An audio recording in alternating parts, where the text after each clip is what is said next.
की या निवडणुकीमध्ये लक्ष काय, टार्गेट काय, ते अर्थात काँग्रेस आणि राष्ट्रवादी आहे. पण काँग्रेस राष्ट्रवादी टार्गेट करत असताना स्वाभाविकपणे भारतीय जनता पक्षाला काही आरोप होत असेल तर त्याचं स्पष्टीकरण झालं पाहिजे. आम्ही कोणाच्या पाठीत खंजीर उपसलेला नाही. जी चर्चा झाली ती चर्चा समोरासमोर बसून झाली. जी चर्चा झाली ती खऱ्या अर्थाने जागा घेऊन झाली. आणि भारतीय जनता पक्षाचं म्हणणं का की गेल्या 20-25 वर्षाच्या 33 जागांवर शिवसेना आपलं डिपॉझिट घालवतोय. ज्या 19 जागा भारतीय जनता पक्ष सातत्याने हरतोय, या जागांमध्ये काही आपण देवाणघेवाण करू शकतो का? आणि त्या जर देवाणघेवाण आपण करू शकलो तर आपल्याला त्याचा फायदा होईल, काँग्रेस राष्ट्रवादीला नुकसान होईल. आणि म्हणून काही आग्रह आम्ही केला तर तो आग्रह का मंजूर केला म्हणजे मला माहिती. आणि त्यामुळे भारतीय जनता पक्षाला युती हवी होती. भारतीय जनता पक्षाने युती टिकवण्याचा अखेरपर्यंत प्रयत्न सातत्याने केला. शेवटी जे फॉर्म आला 2 दिवस झाले, आता अजून तात्काळ ठेवण्यात अर्थ नाही. कारण शेवटी याचा लाभ काँग्रेस राष्ट्रवादीला झाला असता. भाजप पक्ष शिवसेना लाभ होण्यापेक्षा काँग्रेस राष्ट्रवादीला लाभ त्याचा अधिक होईल हा विचार करून कोर कमिटीने त्या दिवशी संध्याकाळी आदरणीय नाथाभाऊ खडसेंनी माननीय उद्धवजींना फोन करून सांगितलं की खूप प्रयत्न केले, सातत्याने चर्चा केली. ऐन मुख्याचा वेळ चर्चेमध्ये आपण सर्वांनी म्हणून दिला, पण त्यामध्ये प्रयत्न करून सुद्धा यश येत नाही. तर let us agree that we disagree. आणि असं करून काँग्रेस राष्ट्रवादीवर हल्ला करायला सुरुवात केली. आणि त्यामुळे राज्यामध्ये जनतेमध्ये फिरत असताना जाणवत. आज सकाळी सुद्धा मी सांगलीच्या आटपाड्याला गेलो, मग पलूस कडेवाडला गेलो. दक्षिण भारतातील माजी मुख्यमंत्र्यांच्या माजी मुख्यमंत्री बरं का, राष्ट्रपती राजवट आहे, पृथ्वीराज बाबा मुख्यमंत्री नाही, जरी ते जाहिरातीने सही करतात मुख्यमंत्री म्हणून, तर ती जुनी फिल्म आहे समजा. तर त्या माजी मुख्यमंत्र्यांच्या मतदारसंघात गेलो, मावळमध्ये गेलो, त्याच्या मराठवाड्यात गेलो. सर्व दूर जनतेचा मी एक मूड पाहतोय की काँग्रेस राष्ट्रवादीची आघाडी, भारतीय जनता पार्टी शिवसेनेची युती नाही. कुठेतरी मनसेच्या बाबतीत स्थानिक पक्षाची पंचकोटी 6 कोटी लढत आता होते. आणि या 6 कोटी लढतीच्या वेळी आता जनतेचा मूड असा बनतोय की महाराष्ट्रामध्ये आता आघाडी आणि युतीच्या सरकारला पूर्ण विराम देऊया आणि एक अतिपूर्ण बहुमत भारतीय जनता पक्षाच्या हातात देण्याची मानसिकता आलेली आहे. आणि आज तर सकाळी मोदींनी महाराष्ट्रात उतरल्याचं जे वक्तव्य केलंय की मी महाराष्ट्राचा सुद्धा विकास करू इच्छितो. दिल्लीमधून जर मला महाराष्ट्राचा विकास करायचा असेल तर स्वाभाविकपणे अशी माणसं निवडून आणा जी स्वाभाविकपणे मी पाठवलेल्या विकासाचा नीट करतील. आणि भारतीय जनता पक्षाची संधी निवडली.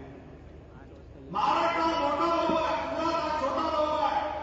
गुजरातचा जो विकास केला त्यावर अधिक महाराष्ट्राचा विकास करू, हे नरेंद्र मोदींचं वक्तव्य छत्रपती शिवरायांच्या महाराष्ट्रामध्ये आहे.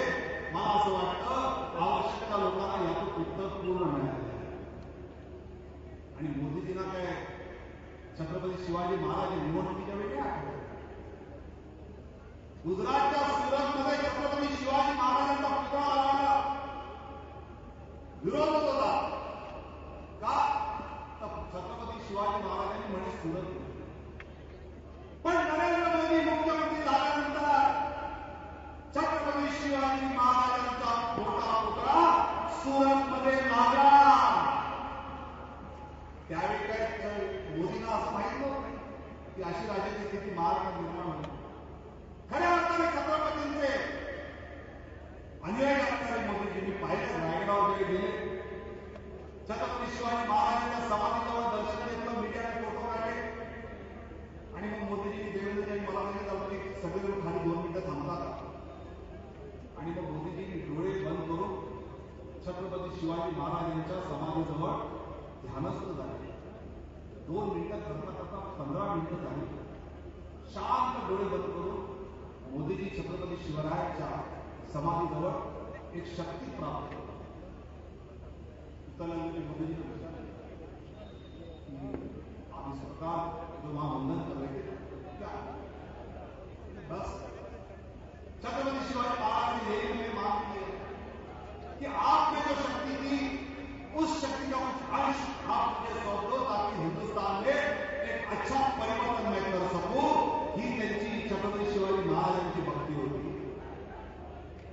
त्यामुळे आम्ही जर नारा दिला शिवछत्रपती का आशीर्वाद चलो चले मोदी के साथ, तर खऱ्या अर्थाने छत्रपतींच्या अनुयायाच्या पाठीशी उभं राहण्याचं आव्हान या महाराष्ट्राच्या 17 कोटी देशवासियांना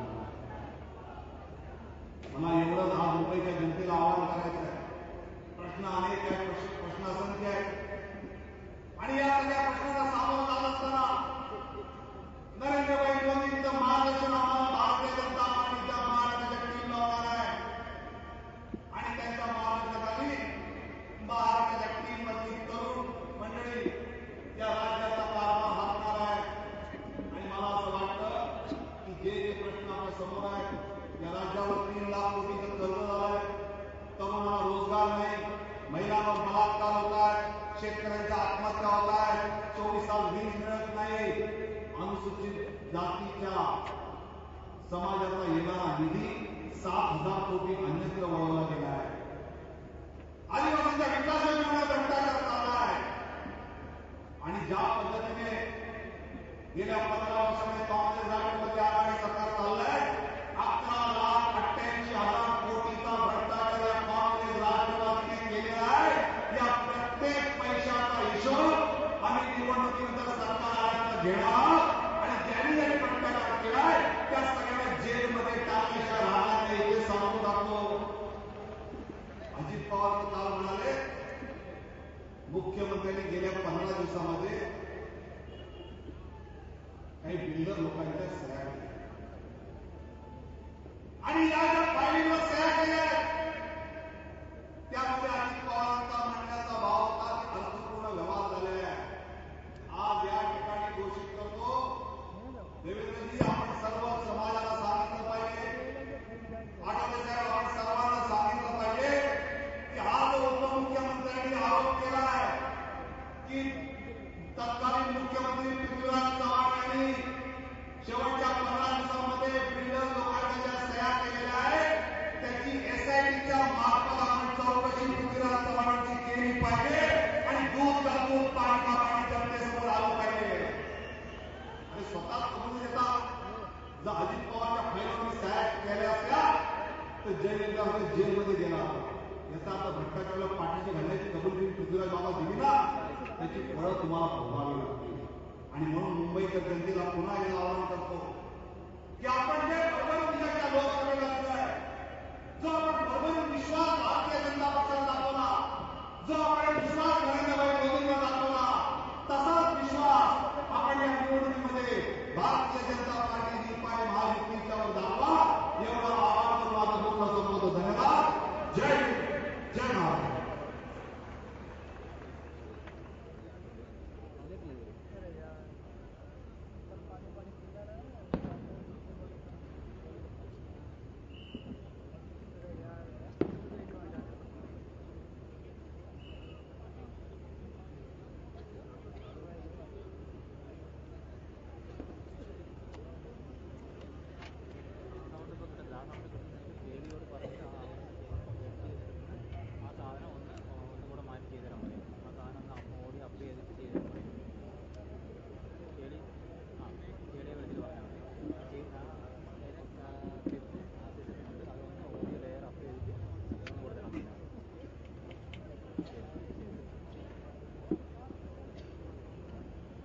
इस हिंदुस्तान में हर बार 2 राष्ट्र पुरुषों का जिक्र होता है.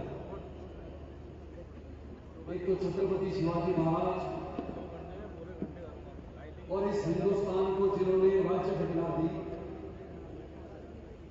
जिनका जिक्र होता है राष्ट्र पुरुष करके, ज्यांच्या आचारांवर आणि ज्यांच्या विचारांवर संपूर्ण हिंदुस्तान विश्वास ठेवत आला आहे, ते म्हणजे या हिंदुस्थानच्या राज्यघटनेचे शिल्पकार महामानव भारतरत्न परमपूज्य डॉक्टर बाबासाहेब आंबेडकर यांच्या विचारांवर, यांच्या आदर्श जीवनावर संपूर्ण हिंदुस्थानमध्ये असलेल्या आंबेडकरी समाजाला दिशा देण्याचं काम त्यांनी केलं. वेळोवेळी आपल्या समाजामध्ये जाऊन समाजावर होणाऱ्या अन्यायाच्या विरोधात लढा दिला. मग महाडच्या 14 तारखेचा आग्रह असेल, लढा असेल, तो लढा या महाराष्ट्रामध्ये वेगवेगळ्या पद्धतीने आपल्या आंदोलनाच्या माध्यमातून लोकांसमोर पुन्हा उभा केला. काळाला मंदिराच्या प्रवेशाचा लढा डॉक्टर बाबासाहेब आंबेडकरांनी लढलेला असेल, पण या महाराष्ट्रातील जनतेला आणि हिंदुस्थानातील जनतेला ते लढे त्यांनी पटवून दिले. त्यांचं नाव आहे ज्या रिपब्लिकन पार्टी ऑफ इंडियाचे राष्ट्रीय अध्यक्ष असलेले सन्माननीय खासदार श्री रामदास आठवलेजी. मी विनंती करतो की ज्या परमपूज्य डॉक्टर बाबासाहेब आंबेडकरांच्या विचारांवर आधारित समाज हिंदुस्थानामध्ये आहे, ज्यांच्या जीवनावर आधारित आंबेडकरी समाज आज काम करतोय आणि त्या आंबेडकरी समाजाला न्याय देण्याची भाषा वेगवेगळी जर केली असेल तर रिपब्लिकन पार्टी ऑफ इंडियाचे राष्ट्रीय अध्यक्ष सन्माननीय रामदासभाई आठवले यांनी केली आहे. मी आजच्या भारतीय जनता पार्टीने महायुतीच्या जाहीर सभेमध्ये उपस्थित असलेल्या लाखो लोकांना विनंती करतो की रामदासभाई आठवले यांचं जोरदार टाळ्यांच्या गजरामध्ये स्वागत करावं. परमपूज्य डॉक्टर बाबासाहेब आंबेडकरांचा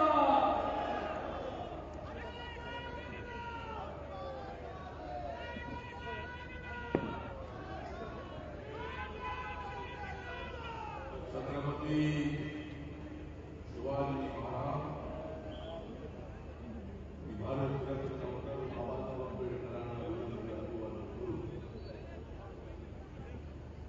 आज या ठिकाणी भारतीय जनता पार्टी पक्षाच्या महायुतीची सभा भव्य अशा पद्धतीची सभा, ऐतिहासिक सभा याने थोडक्या मैदानामध्ये होत आहे. मैं देवेंद्र फडणवीस, विनोद तावडे जी और सब लोग, प्रकाश जावड़ेकर और नितिन गडकरी जी, हम गांव-गांव में घूम रहे हैं लोगों को पटाने के लिए.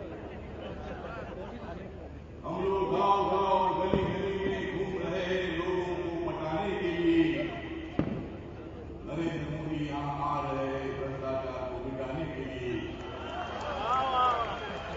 नरेंद्र मोदी जी आ रहे हैं भ्रष्टाचार को मिटाने के लिए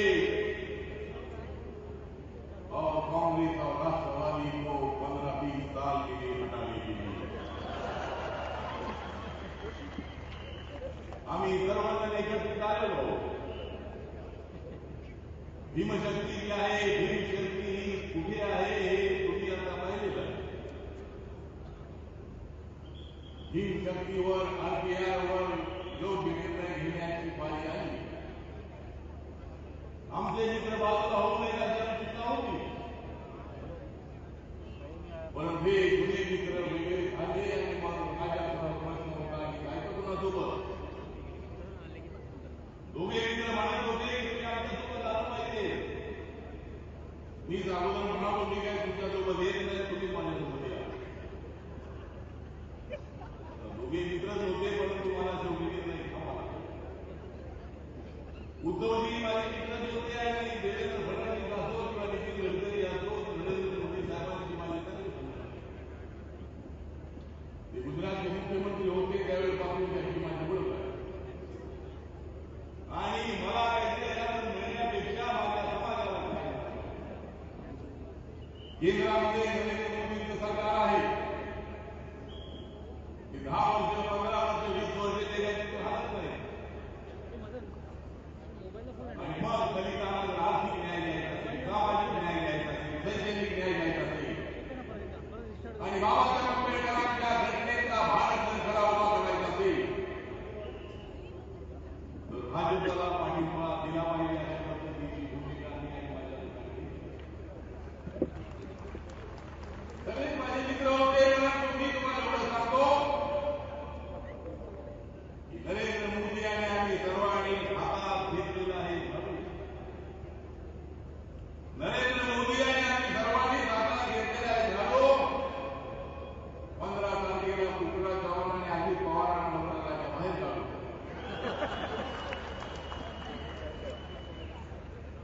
यांचे सगळेच उमेदवार पाहू, यांचे सगळेच उमेदवार पाडू आणि 19 तारखेनंतर देऊ आम्ही तुम्हाला विकासाचा लाडू.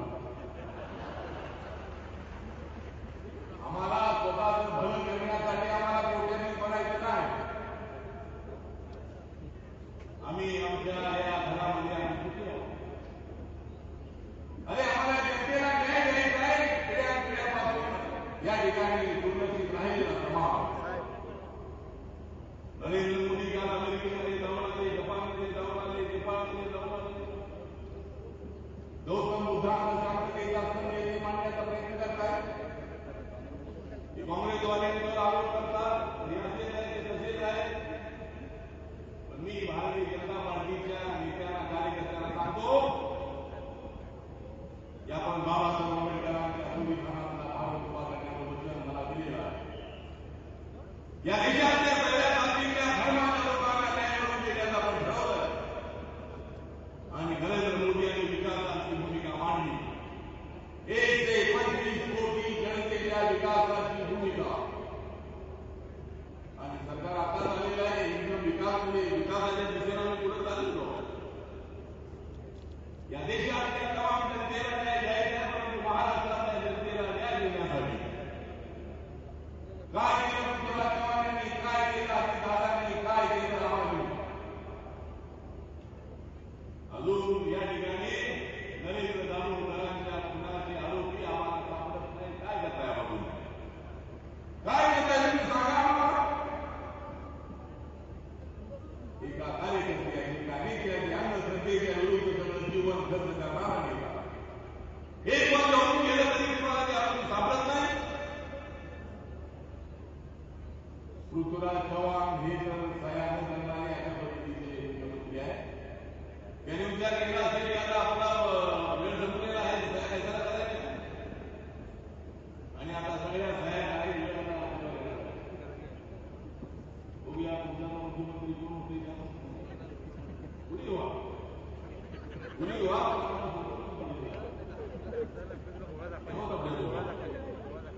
म्हणून या ठिकाणी लोकांकरिता न्याय मिळवून देण्यासाठी, आदिवासींना न्याय मिळवून देण्यासाठी एवढंच नव्हे, या राज्यातला मुसलमान आहे त्या मुसलमानाला सुद्धा यांनी कोणाला विरोध नाही.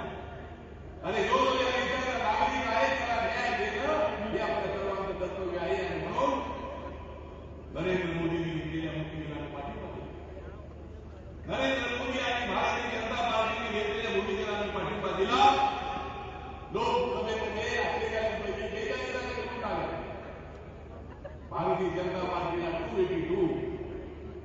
282 जागा स्वतःच्या बळावर सरकार दिल्लीच्या पाठीमागे सरकार आहे काय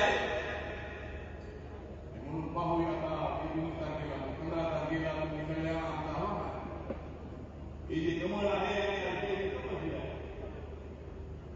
मी कार्यकारी करण्याचं म्हणालो, रिपब्लिकन पक्षाचा आणि भाजपचा रिपब्लिकन पक्षाचा ट्रम्प आणि भाजपचा चहा आणि तुम्ही सगळे आमच्याकडे पहा. तुम्ही सगळे आमच्या सोबत राहा. माझा समाज तुमच्यासोबत आहे. तरी आमच्या समाजाची जी वेळ असू द्या, रोज सोडत असतात. पण मी जो निर्णय घेतो तो निर्णय हा लोकांच्या मनाचा निर्णय असतो आणि मतदान हे आपल्या बाजूने होतं. लोकसभेत आपण पाहिलेलं आहे. लोकसभेत आपण पाहिलेलं आहे. सगळे आपले 6च्या 6 खासदार, 3 तुमचे खासदार, 3 आपल्या मित्रपक्षाचे खासदार. मित्रपक्ष आहे आता बघूया काय होतंय ते. 2 मेजॉरिटी मिळाली. आमचं मिशन आहे 150.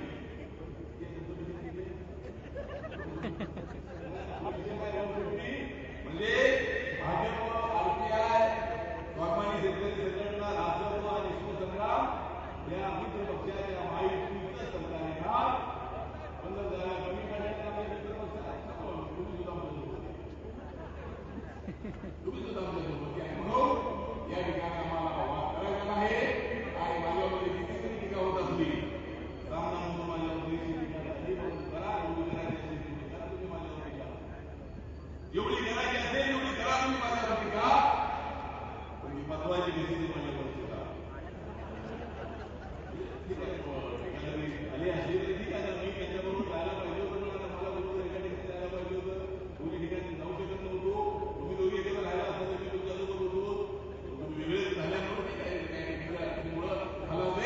परंतु मी तुम्हाला एवढं सांगतो की बाळासाहेब ठाकरे यांचं शिवशक्ती हिमशक्तीचं विधानसभेवर भगवान मला म्हणतात आमचा तुमचा भगवान आहे. तुमचा भगवान तुमच्याकडे आहे. त्यांचा भगवान 100% होता. 25%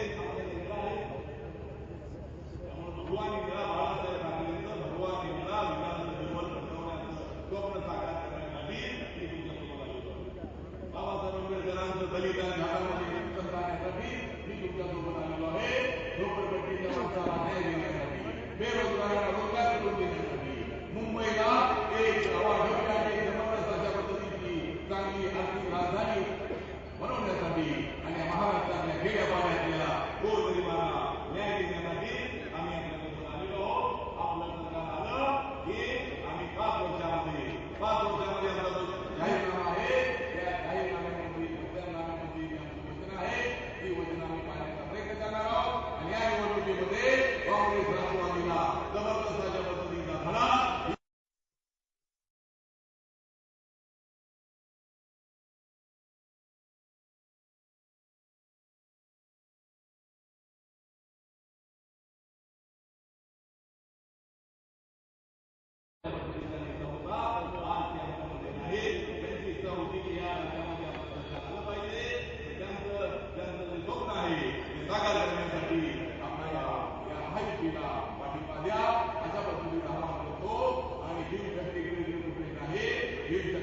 तुमच्यासोबत आहे, नरेंद्र मोदी सोबत आहे, भाजप सोबत आहे, एवढा विश्वास देतो. आणि या ठिकाणी माझी भूमिका करतो. जय भीम, जय महाराष्ट्र, जय भारत. धन्यवाद रामदास भाई.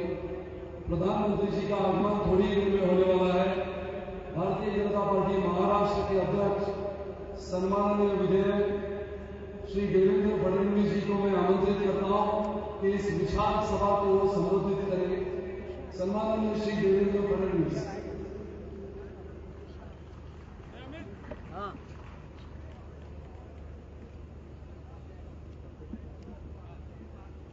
मंचावर उपस्थित विधान परिषदेतील विरोधी पक्षनेते विनोद तावडे, रिपब्लिकन पार्टीचे राष्ट्रीय अध्यक्ष आदरणीय आठवले साहेब,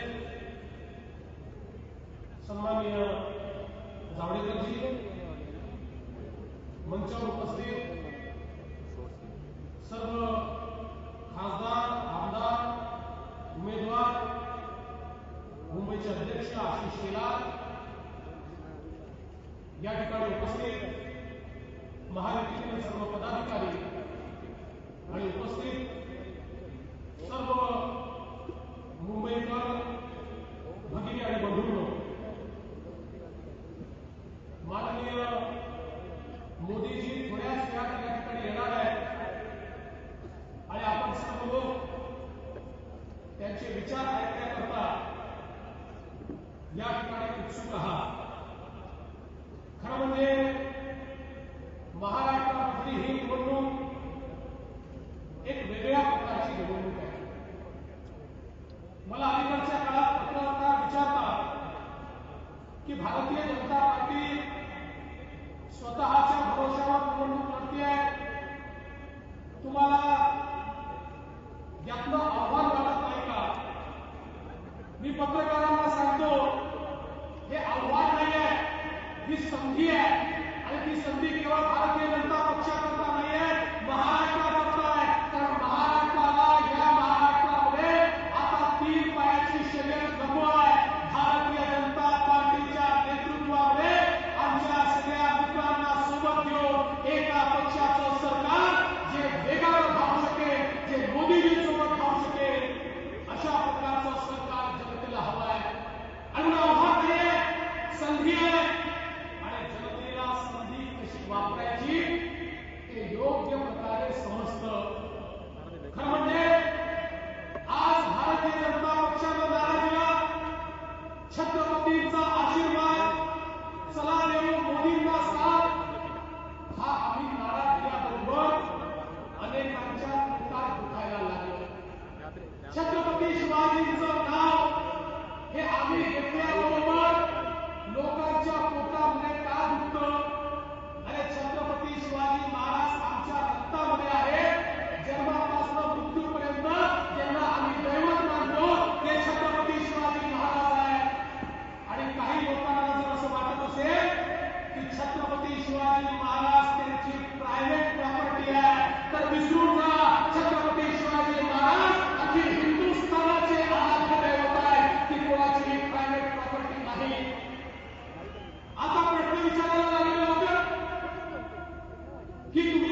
शिवजयंती साजरी करतो, पण शिवजयंती साजरी केल्याचं भांडवल आम्ही करत नाही. याचं कारण शिवजयंती साजरी करणं हे काही लोकांना दाखवण्याकरता नसतं, ते मनात असावं लागतं. शिवाजी महाराज जगावे लागतात. खरं म्हणजे शिवजयंती साजरी केली होती का हा प्रश्न त्यावेळेस विचारला जातो. त्यावेळेस मला एकच गोष्ट सांगायची आहे. नरेंद्रभाई मोदींनी त्याचा उल्लेख आमच्या विनोदजी तावडेंनी केला की मोदीजींनी ज्यावेळी रायगडावर समाधीसमोर त्या ठिकाणी ध्यान केलं आणि ते ध्यान केल्यानंतर आपल्या भाषणामध्ये नरेंद्रभाईंनी हे सांगितलं, या देशाचं राज्य मला कसं चालवायचं आहे. तर मोदीजी म्हणाले, या देशाचं राज्य ज्या प्रकारे छत्रपती शिवाजी महाराजांनी राज्य चालवलं तसं मला या देशाचं राज्य चालवायचं आहे. लोकसभेच्या आधी केलेलं भाषण आहे, लोकसभेच्या नंतर केलेलं नाही, कारण मनात असावं लागतं. आणि मोदीजी म्हणाले, शिवाजी महाराजांना केवळ लढवईला राजा म्हणून बघू नका. ज्या प्रकारे शिवाजी महाराजांनी प्रशासन चालवलं, ज्या प्रकारे त्यांनी मदत तयार केलं, ज्या प्रकारे सुरक्षेची व्यवस्था केली, ज्या प्रकारे महिलांची सुरक्षा केली, ज्या प्रकारे रोजगार त्यांनी दिला, ज्या प्रकारे शेतकऱ्यांकरता त्यांनी वेगवेगळ्या व्यवस्था केल्या, ज्या प्रकारचं पाण्याचं नियोजन केलं, त्या प्रशासनाकडे लक्ष द्या. शिवाजी महाराज केवळ लढवय्ये नेते नव्हते, ते प्रशासनिक होते, हे मोदीजींनी त्या ठिकाणी सांगितलं. आणि मग मला एकच गोष्ट या ठिकाणी सांगायची आहे. शिवाजी महाराजांचं वारसदार होण्याकरता शिवजयंती साजरी करून वारसदार होता येत नाही. त्यातर एकीकडे शिवजयंती साजरी करायची आणि दुसरीकडे हप्ते वसुली करायची. याच्या भरोश्यावर शिवाजी महाराज जगता येत नाही. शिवाजी महाराज जगायचं असेल तर त्याचं प्रशासन समजून घ्यावं लागतं आणि त्या प्रशासनाप्रमाणे कारवाई करावी लागते. तसं प्रशासन चालवावं लागतं. बंधू भगिनींनो, या ठिकाणी एक गोष्ट आपण लक्षामध्ये घेतली पाहिजे. या मुंबईमध्ये, या महाराष्ट्रामध्ये ज्यावेळी आम्ही आता या ठिकाणी निवडणुकीला सामोरं जातो, त्यावेळी काही लोकांची रेकॉर्ड ही त्याच ठिकाणी अटकते आहे, भासते आहे, अटकते आहे, भासते आहे. काय म्हणतात? ती जुनी होती. भारतीय जनता पार्टी मुंबईला महाराष्ट्रापासून तोडून टाकेल. अरे माझ्या मित्रांना आणि शत्रूंना सगळ्यांना मी सांगून देऊ इच्छितो, महाराष्ट्रापासून मुंबई तोडण्याची अवकाश कोणाच्या बापामध्ये नाही. मुंबई महाराष्ट्राची होती, आहे आणि राहील. कोणीच तोडू शकत नाही. त्याच्याकरता कोणत्या गोष्टी बोलता. अरे बोलायचं असेल तर विकासावर बोला. 15 वर्षांच्या मुंबईची अवस्था तुम्ही काय केली ते सांगा. 15 वर्षामध्ये मुंबईची अवस्था किती वाईट झाली.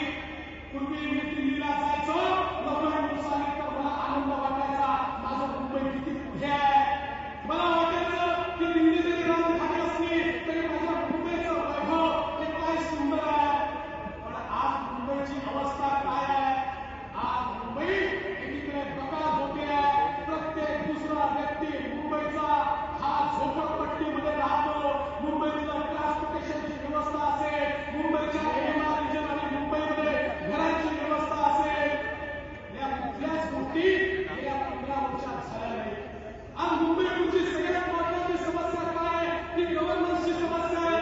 आणि आम्ही हा निर्णय केला की ज्या जिल्ह्यांचं सरकार येईल या मंत्रालयामध्ये चीफ सेक्रेटरी लेवलचा, फक्त अस्तित्वात असलेला चीफ सेक्रेटरीच्या एक पदाचा व्यक्ती हा मुंबईच्या सगळ्या अथॉरिटीजचं कोऑर्डिनेशन करेल. म्हणजे मग पीएमसी एकीकडे, एमएमआरडी एकीकडे, भारतात दुसरीकडे हे होऊ शकणार नाही. सगळ्यांचं कोऑर्डिनेशन मुख्यमंत्र्यांच्या अंतर्गत त्या ठिकाणी केलं जाईल. आणि एवढंच नाही तर या मुंबईमध्ये आम्ही आता ठरवलेलं आहे, मुंबईचा चेहरा बदलायचा. लोक मला विचारतात, मुंबईचं तुम्ही शंघाई करणार की टोकियो करणार. मुंबईचा शंघाई होणार नाही, मुंबईचा टोकियो होणार नाही. मुंबई ही मुंबई आहे आणि इतर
शेवटच्या 30 दिवसामध्ये जे लक्ष्मी दर्शन करत तुम्ही हात चालवला ही गोष्ट खरी आहे. आणि मी तर या ठिकाणी तुम्हाला आव्हान करतो बाबा, शेवटचे 30 दिवस वर्षा बंगल्यावर रात्रीच्या वेळी कोण कोण येत होतं याचं व्हिडिओ फुटेज जरा जाहीर करा.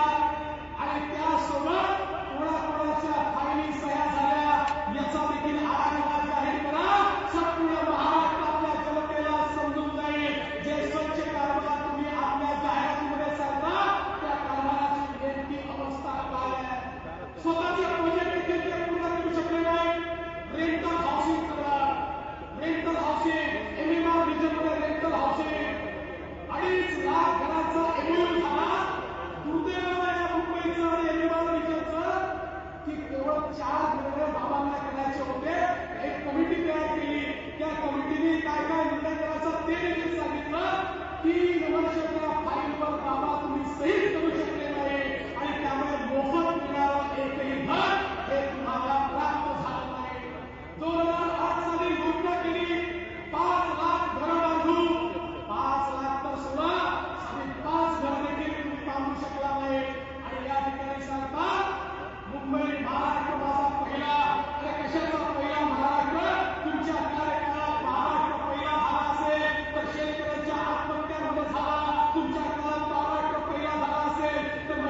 अतिशय चांगल्या दर्जाची आणि माफक तिकिटाच्या दरामध्ये मेट्रो या ठिकाणी तयार करून देतील.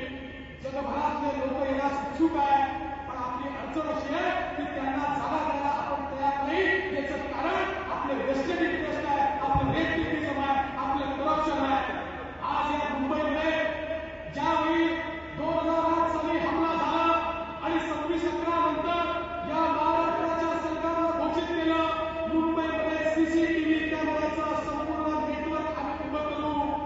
लागला का एकतरी सीसीटीव्ही कॅमेरा? आमचे आबा गेले होते ना, कधी नव्हे ते आबा सूट घालून लंडनला गेले, फोटो काढून घेतला, म्हणाले लंडन सारखं सीसीटीव्हीचं कव्हरेज या ठिकाणी तयार करू. आबा आले, त्याला देखील 4 वर्ष होऊन गेले, पण या ठिकाणी सीसीटीव्हीचं कव्हरेज आजही तयार करता आलं नाही. मुंबई सेफ सिटी झाली, बंगलोर सेफ सिटी झाली, त्या ठिकाणी सीसीटीव्हीचं कव्हरेज सुरू झालं, त्या ठिकाणी सर्व्हिलन्स सुरू झालं. 2 वेळा टेंडर तुम्ही बोलवलं, पण तुमच्या मनातल्या व्यक्तीला योग्य किंमत भरता आली नाही. पहिल्या टेंडरमध्ये तुमच्या मनातली जी व्यक्ती होती त्यांनी 700 कोटीची किंमत भरली आणि त्याच्यानंतर त्यांनी 1800 कोटीची किंमत भरली. लगेच त्याला लक्षात आलं, अरे 700 कोटी कशा करता मिळू? तो तुमच्याकडे आला आणि म्हणाला असं करा, हे टेंडर रद्द करून टाका, कारण मी चुकून कमी किंमत भरली आहे. 1800 कोटीचा दुसरा देतोय, तर मला 200-400-500 कोटीचा अजून द्या. आणि म्हणून तुम्ही आलेलं टेंडर रद्द केलं. दुसरं टेंडर मिळालं असताना अशाच प्रकारचा घोटाळा केला, तिसऱ्या वेळा घोटाळा केला. आणि एवढंच नाही तर मुंबईचं सेफ सिटी प्रोजेक्ट तयार करताना या ठिकाणी तुम्ही स्टॅटिक प्लॅटफॉर्म तयार केला. एक असा प्लॅटफॉर्म तुम्ही त्या ठिकाणी तयार केला की उद्याला ज्यावेळेस नवीन तंत्रज्ञान येईल ते तंत्रज्ञान त्या प्लॅटफॉर्मची कॉम्पॅक्टेबलच होऊ शकत नाही. मी स्वतः मुख्यमंत्र्यांना सुचवलं की तुम्ही दिल्ली सेफ सिटी, दिल्ली तर आमचं राज्य नव्हतं, तुम्ही दिल्ली सेफ सिटी प्रोजेक्ट त्या ठिकाणी जाऊन बघा. त्या ठिकाणी जो प्लॅटफॉर्म तयार केला आहे तो डायनामिक प्लॅटफॉर्म आहे, ज्या माध्यमातून खऱ्या अर्थानं सर्व्हिलन्स होऊ शकतं. पण दुर्दैव असं आहे की या सरकारला ते पाहण्याची फुरसत नव्हती. आज मुंबईची अवस्था अशी आहे, एक सीसीटीव्ही कॅमेरा हे मुंबईमध्ये लावू शकले नाही. आणि त्यामध्ये या सरकारला चुल्लूभर पाडे ठेवून दिला पाहिजे. मुंबईवरचा हल्ला झाल्यानंतर ज्या ज्या गोष्टी या ठिकाणी सांगितल्या होत्या, एक गोष्ट तुम्ही करू शकला नाही. साधे बुलेट प्रूफ जॅकेट तुम्ही विकत घेऊ शकला नाही. छोटी सीआरपीएफ कडनं गाडीमध्ये जॅकेट तुम्हाला आणावे लागले. बॉम्ब सूटचा गोळ अजून एक तसाच आहे. 2008 सालची मुंबई आणि 2011 सालची मुंबई हा फरक नाही. जेवढी मुंबई त्या काळामध्ये असुरक्षित होती, तेवढीच आजही मुंबई असुरक्षित आहे. आणि म्हणून या ठिकाणी खऱ्या अर्थानं या सरकारनं मुंबईवर जेवढा अन्याय केला, जेवढा अत्याचार केला, या मुंबईला वर्ल्ड क्लास सिटी बनवून सांगितलं, काहीच हे करू शकलेले नाही. मी तुम्हाला विश्वास देतो, नरेंद्र मोदीजी यांच्यासारखे पंतप्रधान आम्हाला लाभल्यानंतर निश्चितपणे मुंबई, महाराष्ट्र याचा विकास होईल. कारण मुंबई करता जे इन्व्हेस्टमेंट करायचं आहे त्या इन्व्हेस्टमेंटमध्ये केंद्र सरकारचा मोठा रोल असेल. आम्ही सगळे लोक माननीय पंतप्रधान महोदयांकडे जाऊ, आम्ही त्यांना विनंती करू, पंतप्रधान महोदय आपली मुंबई वाचवायची आहे, त्या मुंबईमध्ये इन्व्हेस्टमेंट झाला पाहिजे. आणि मी विश्वासानं सांगतो, इतक्या झपाट्याने मुंबईमध्ये इन्व्हेस्टमेंट होईल की मुंबईचा चेहरा बोला हा आपल्याला निश्चितपणे बदललेला दिसेल. आज महाराष्ट्रामध्ये आपल्याला परिवर्तन करण्याची आवश्यकता आहे. ज्या प्रकारे महाराष्ट्र मागे जातोय, आज या ठिकाणी इन्व्हेस्टमेंट येत नाही. मी ज्यावेळेस एका कौन्सिलच्या जनरलशी बोलत होतो त्यावेळेस तो असं म्हणाला, साधी MIDC मध्ये जागा मागितली तर ती जागा देखील आमच्या कंपन्यांना 6-8 महिने या ठिकाणी मिळत नाही. आणि मग बंधू भगिनींनो, आज महाराष्ट्रामध्ये परिवर्तनाची आवश्यकता आहे. या महाराष्ट्रातली आजची अवस्था अशी आहे की महाराष्ट्रामध्ये अपराध सिद्धीचा दर हा केवळ 9% आहे. आणि त्याहीपेक्षा वाईट असं आहे की शिवमाच्या या महाराष्ट्रामध्ये आज महिलांवर अत्याचार होतात, बलात्कार होतात, पण 100 अपराधी जर आपण पकडले तर त्यातले 84 अपराधी सुटून जातात. केवळ 16 अपराध्यांना त्या ठिकाणी शिक्षा होते. बंधू भगिनींनो, माझ्या त्या आईला, त्या बहिणीला काय वाटत असेल ज्यावेळी बलात्कार करणारा अत्याचारी हा जेलमधून बाहेर सुटून फिरत असेल.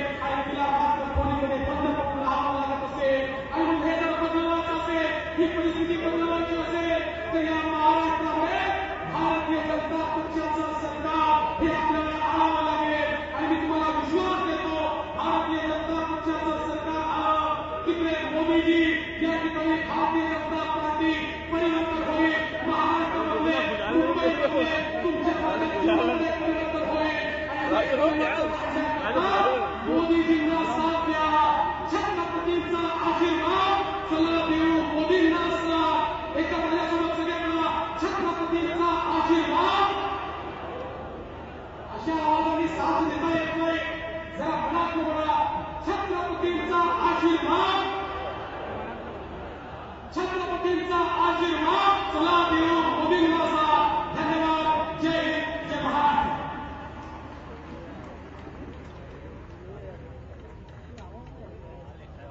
आजच्या या सभेला मुंबई शहरातल्या नानाभाऊंतून आलेला सर्व मुंबईकरांचे इथे स्वागत करतो आणि थोड्याच वेळामध्ये देशाचे प्रधानमंत्री आणि एका अर्थाने जगाचं नेतृत्व करणारे सन्माननीय नरेंद्र मोदीजी मंचावर येणार आहेत. त्याआधी पक्षामध्ये राष्ट्रवादी काँग्रेसला लाभ मारून भारतीय जनता पक्षामध्ये प्रवेश केलेले सन्माननीय रमेश शेळके यांचा पक्षप्रवेश सन्माननीय प्रदेश अध्यक्ष देवेंद्र फडणवीस यांच्या हस्ते होणार आहे. सन्माननीय रमेश शेळकेजी आपण पुढे या. माननीय देवेंद्र फडणवीस यांच्या हस्ते जोरदार कार्यामध्ये आपण रमेश शेळकेजी यांचा पक्षप्रवेश आपण पक्षात करणार आहोत. माननीय रमेश शेळकेजी.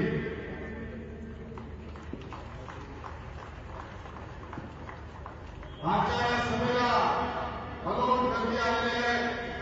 मुंबईतल्या सर्व जागांवर लढणारे आमचे शूरवीर उमेदवार गेल्या 2 आठवड्यापासून मुंबईच्या प्रत्येक गल्लीमध्ये भारतीय जनता पक्षाचं कमळ आणि महायुतीचं चिन्ह प्रत्येक घरापर्यंत पोहोचणाऱ्या उमेदवारांचा आम्ही परिचय करून देतोय. मंचावर उपस्थित घाटकोपर पश्चिमचे आमचे उमेदवार सन्माननीय राम कदमजी यांचं मी इथे जोरदार स्वागत करतोय आणि जनतेचे वंदन करताय. त्याचप्रकारे कांदिवली पूर्व विधानसभेमध्ये ज्यांनी भारतीय जनता पक्षाने महायुतीचं नेतृत्व सगळ्या जनतेसमोर करण्याचं ठरवलंय असे भावी आमदार अतुल भातखळकरजी, मंचावर उपस्थित असलेल्या शिवडी विधानसभेच्या उमेदवार आणि स्थानिक उमेदवार शलाताई साळवी याही मंचावर उपस्थित आहे.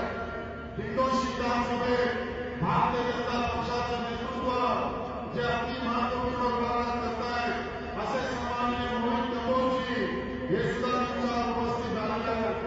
थोडक्यामध्ये अजून मुलुंडमध्ये जे भारतीय जनता पक्षाचं नेतृत्व करतायत असे सिद्धार्थ आरासिंगे जोरदार कार्यामध्ये माननीय नरेंद्र मोदीजी यांचं जोरदार स्वागत.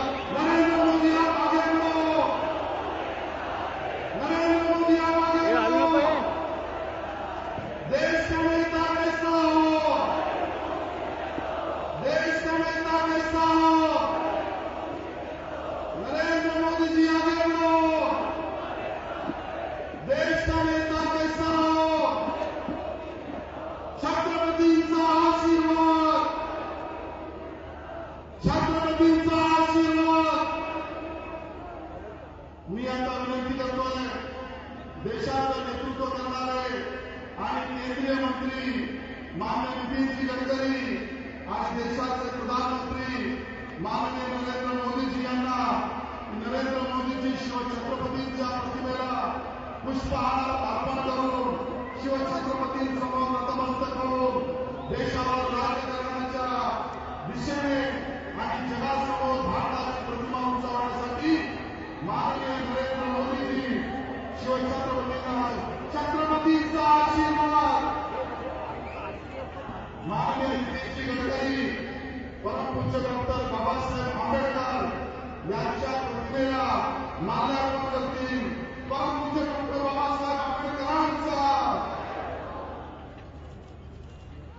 आजच्या मंचावर भारतीय जनता पक्षाचे सर्वच उमेदवार ज्यामध्ये सन्माननीय मनीषाताई चौधरी दहिसर विधानसभेतून, चारकोप विधानसभेतून सन्माननीय योगेश सागरजी, मलबार विधानसभेतून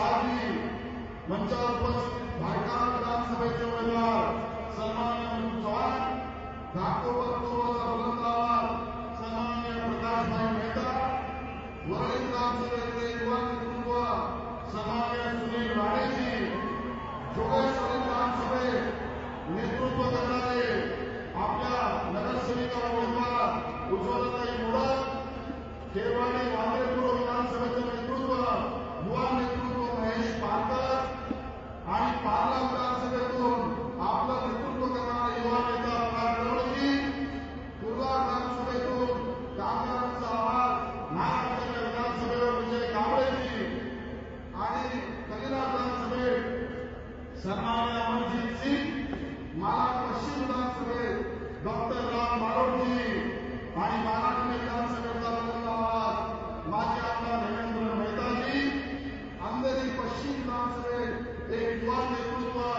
अमित साटम आणि भांडूप पश्चिम विधानसभेत एक युवा नेतृत्व मनोज कोटक, गुलाबातील नेतृत्व आणि आमदारांचे उमेदवार सन्माननीय राज गोयलजी, चेंबूरचे आमचे महायुतीचे उमेदवार दीपक दिगाडे, दादर माहीम विधानसभेचे आमचे उमेदवार स्थानिक कार्यकर्ता विलास आंबेडकरजी, अंधेरी पूर्व विधानसभेचे आमचे उमेदवार सुनील यादव आणि धारावी विधानसभेचे आमचे उमेदवार युवा दिव्या ढोलेजी, वडाळा विधानसभेचे आमचे उमेदवार निहील कोटेकर आणि कॅप्टन तमिल सेल्वन, सायन परिवाराचे आमचे उमेदवार आणि अणुशक्ती केंद्राचे आमचे उमेदवार सन्माननीय विठ्ठल खरगपूरजी हे सर्व आज मंचावर उपस्थित आहेत आणि मी सुद्धा वांद्रे पश्चिमचा उमेदवार आहे. आपल्या सुद्धा मला आशीर्वाद हवा आहे. खूप खूप धन्यवाद. आता आपल्या सगळ्यांसमोर या देशाचं नेतृत्व करणारे आणि मुंबईला 55 कसे उभे राहतात हे प्रत्यक्ष दाखवणारे आणि मुंबईचा सेतू पुण्यापर्यंत पोहोचवून मुंबईच्या गतिमानतेत भाग घेणारे माननीय नेते सन्माननीय नितीन गडकरीजी यांना मी विनंती करतो की तमाम मुंबईकरांना आपण मुंबईच्या विकासाचं स्वप्न साकार करण्याची ऊर्जा द्या, भाजपला बळ द्या.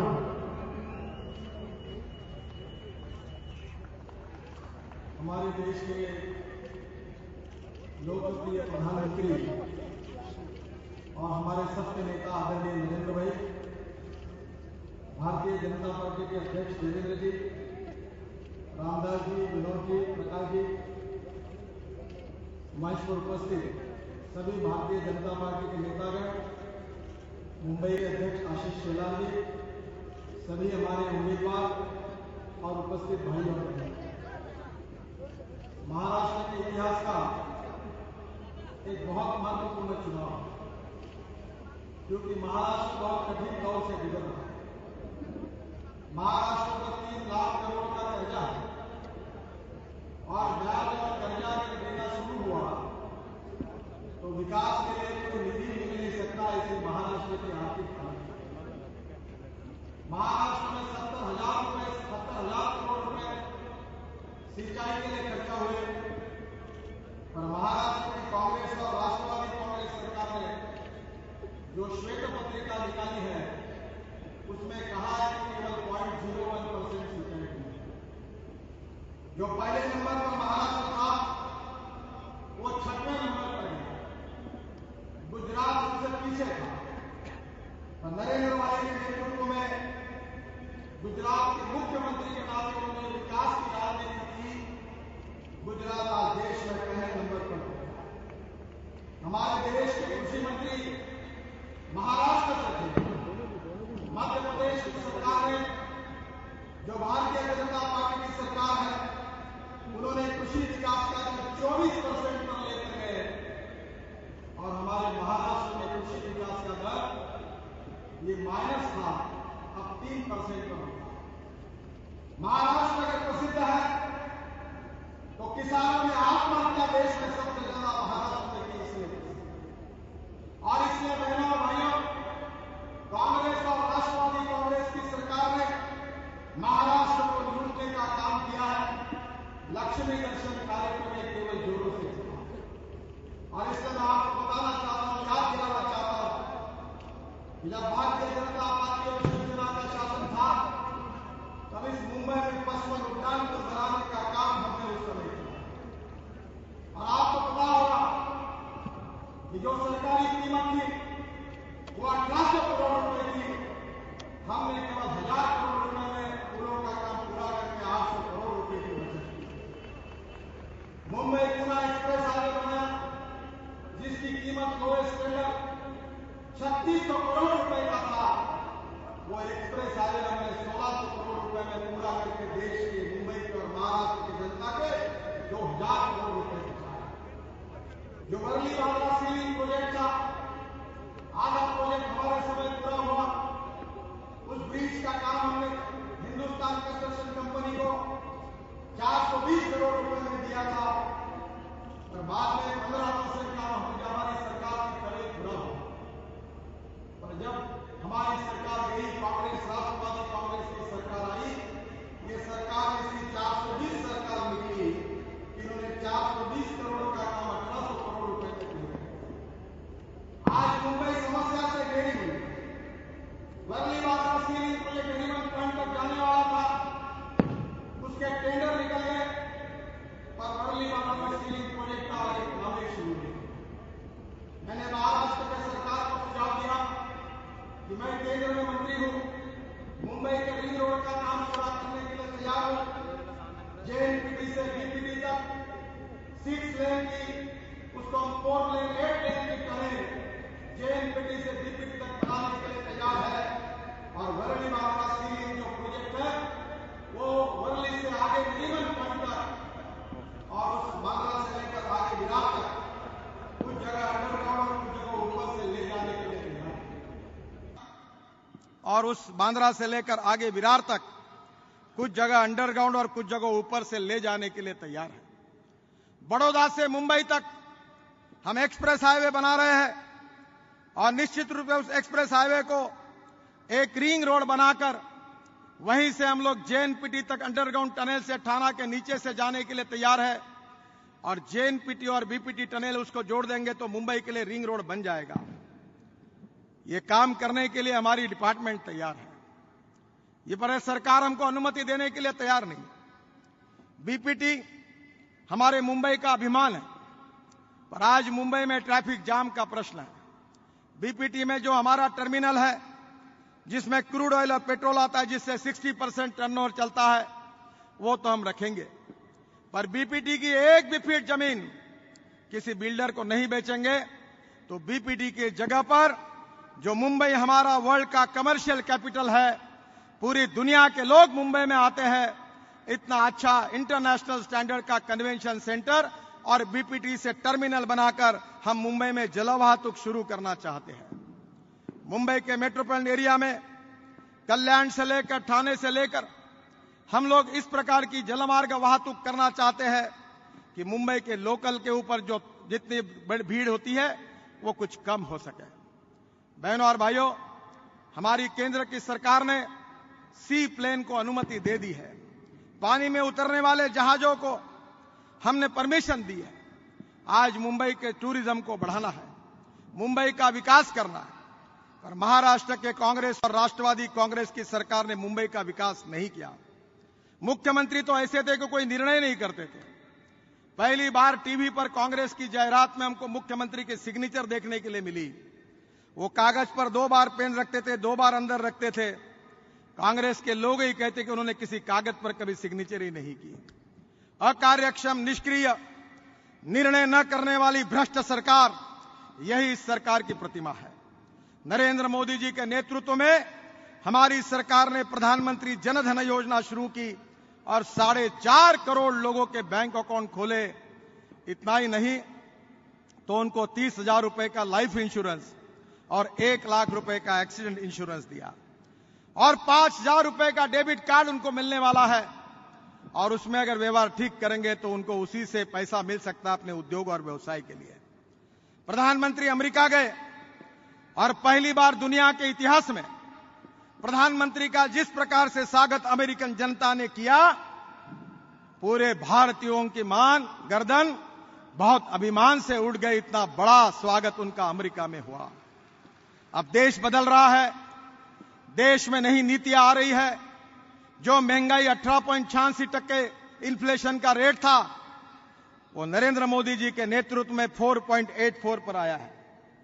हम देश में महंगाई को कम करना चाहते हैं, किसानों की आत्महत्या रोकना चाहते हैं, बेरोजगारों को रोजगार देना चाहते हैं। जेएनपीटी में स्पेशल इकोनॉमिक जोन का शुभारंभ हमारे प्रधानमंत्री जी ने किया, जहां 4000 करोड़ की इन्वेस्टमेंट आ रही है और मुंबई और कोंकण के 1.5 लाख युवाओं को रोजगार मिलने वाला है।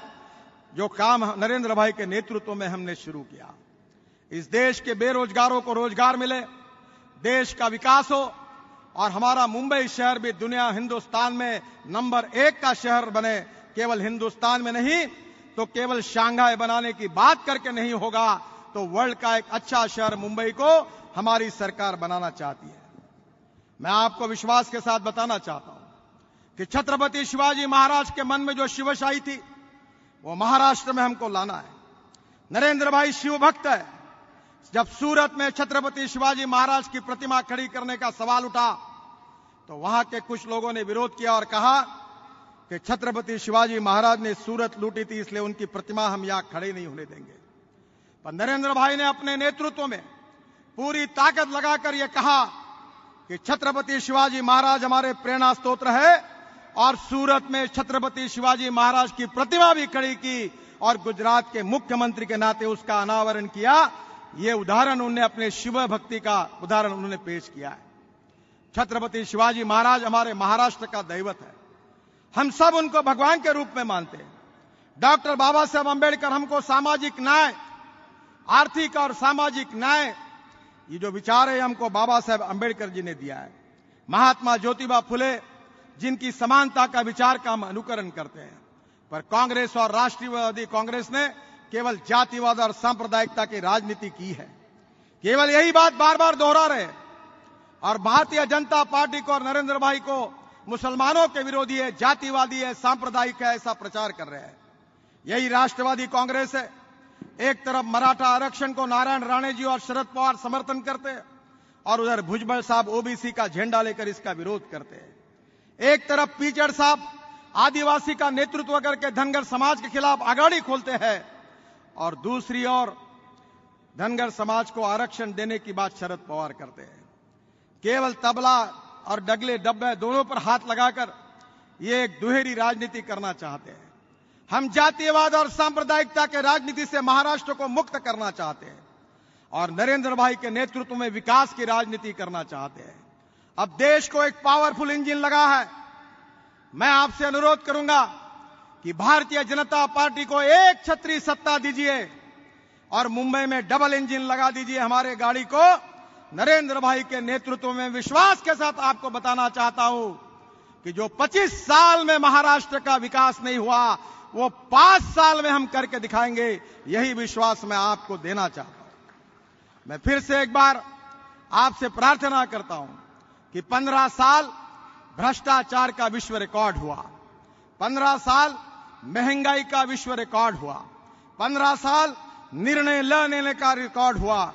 अब विकास की राजनीति करने वाले नरेंद्र भाई के नेतृत्व में भारतीय जनता पार्टी को एकमुश्त मेजॉरिटी देकर मुंबई और महाराष्ट्र का विकास करने के लिए आप पूरी ताकत और शक्ति के साथ सहयोग करिए। यही आपसे प्रार्थना करता हूं। बहुत बहुत धन्यवाद। जय हिंद, जय महाराष्ट्र।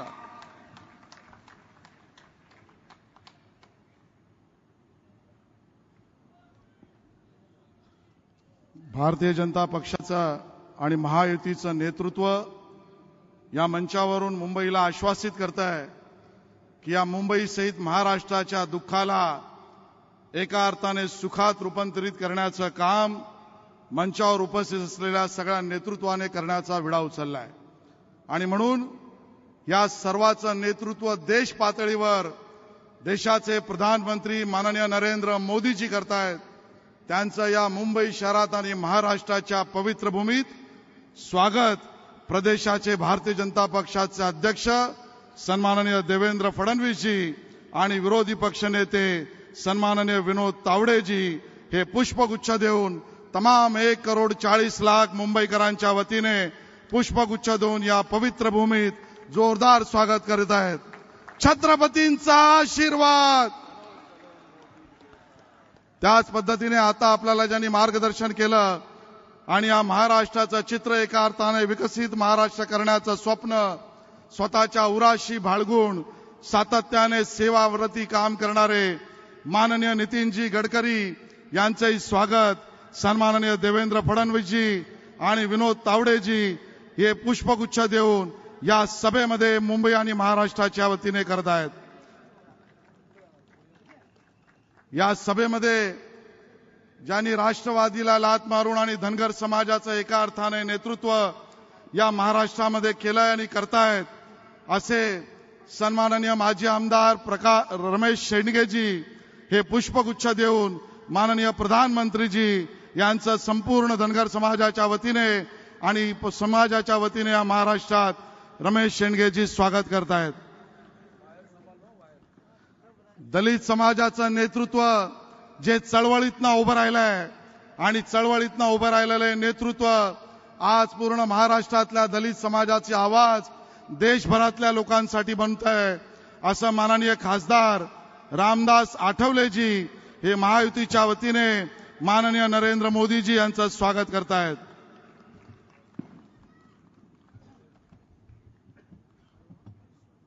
आपण ज्यांना ऐकण्यासाठी उत्सुक आहोत आणि मॅडिसन स्क्वेअर पासून मुंबईच्या स्क्वेअर पर्यंत सर्वत्र ज्यांचा आवाज हा जगातला नेता म्हणून बुलंद आवाज झालाय असं नेतृत्व हे तुमच्या माझ्या पक्षाचं नेतृत्व या भारताचं नेतृत्व जे अमेरिकेपासून आज मुंबईच्या गल्लीपर्यंत आणि सर्वत्र या जगाचं नेतृत्व या भारताच्या विकासाचं नेतृत्व जनसामान्यांचं नेतृत्व दलित गरीब पीडिताचं नेतृत्व युवा महिलांचं नेतृत्व पुरुष स्त्रियांचं नेतृत्व जे कर्तृत्वाने करतायत असे देशाचे प्रधानमंत्री सन्माननीय नरेंद्र मोदीजी यांना जोरदार टाळ्यांच्या गजरामध्ये मी विनंती करतोय की या मुंबईकर जनतेला 1,40,00,000 जनतेला आपण आशीर्वाद द्या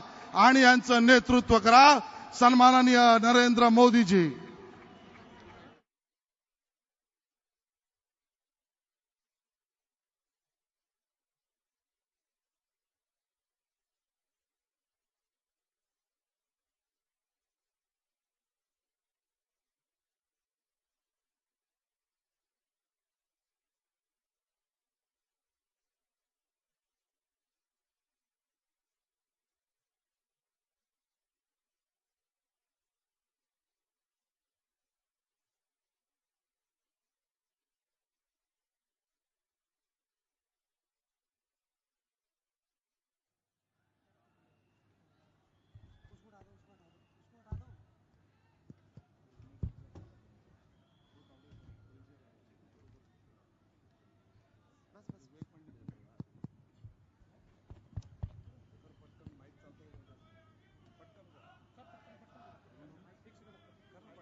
दोन उमेदवार अजून आपल्यामध्ये आहेत, त्यातला एक टार्गेटेड उमेदवार आहे. असे बोरिवलीचे आमचे उमेदवार सन्माननीय विनोद तावडेजी यांनाही आपण जोरदार टाळ्यांच्या गजराने शुभेच्छा देऊ. बरोबरीने वसईचे आमचे पुरस्कृत उमेदवार विवेक पंडितजी हे सुद्धा इथे उपस्थित आहे, त्यांनाही आपण जोरदार टाळ्यांच्या गजरात त्यांनाही शुभेच्छा देऊ. आणि आता तुमच्या आणि माननीय नरेंद्र मोदीजींच्या मध्ये न राहता विक्रोळीचे आमचे उमेदवार पंडित साहेब आहेत. मी माननीय नरेंद्र मोदीजींना विनंती करतो की त्यांनी आपल्या सगळ्यांना मार्गदर्शन करावं.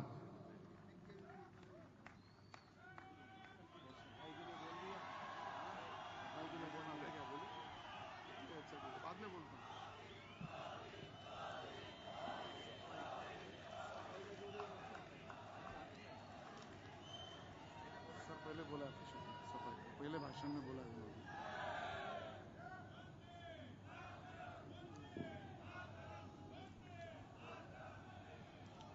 मंचावर बसलेले भारतीय जनता पार्टीचे वरिष्ठ नेतेगण, या निवडणुकीमध्ये आमचे लोकप्रिय उमेदवार आणि सगळे मुंबईकरांचे मारा नमस्कार.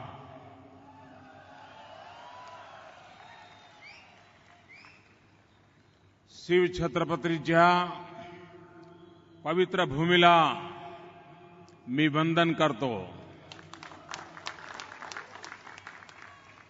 तसेच महाराष्ट्रातील जनतेला संपूर्ण विश्वासाची मी विकासासाठी महाराष्ट्राची जनतेला संपूर्ण विकासाची मी जाहीर हमी देतो.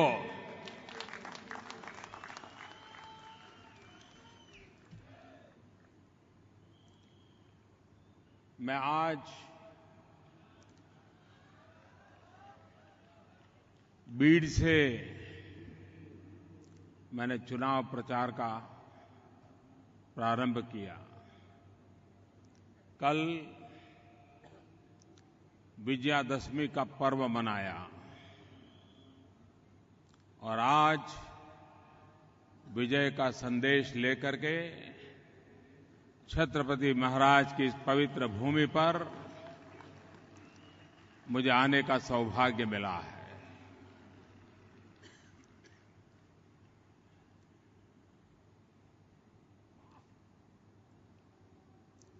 ये चुनाव असामान्य है.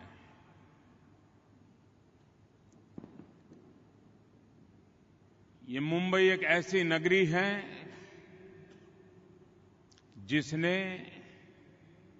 भारतीय जनता पार्टी को जन्म दिया था. इसी धरती पर भारतीय जनता पार्टी का जन्म हुआ था और देशवासियों ने इस दल को पाला पोसा और आज इस ऊंचाइयों पर पहुंचाया. लोकतंत्र के इतिहास में इतनी कम उम्र में कोई दल इतनी ऊंचाइयों को पार करे, ऐसी घटनाएं बहुत कम होती है. लेकिन जिस दल को मुंबई की धरती का आशीर्वाद मिल गया, जिस दल को छत्रपति शिवाजी महाराज के आशीर्वाद मिल गए, जिस दल को महात्मा फूले बाबा साहब आंबेडकर के आशीर्वाद मिल गए, वो दल जनप्रिय होना बहुत स्वाभाविक था. और आज भारतीय जनता पार्टी उन नई ऊंचाइयों को पार करती जा रही है.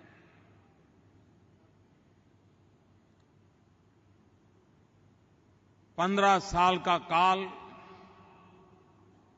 छोटा नहीं होता है. इस 15 साल का थोड़ा हिसाब लगाइए. महाराष्ट्र में क्या पाया, मुंबई ने क्या पाया.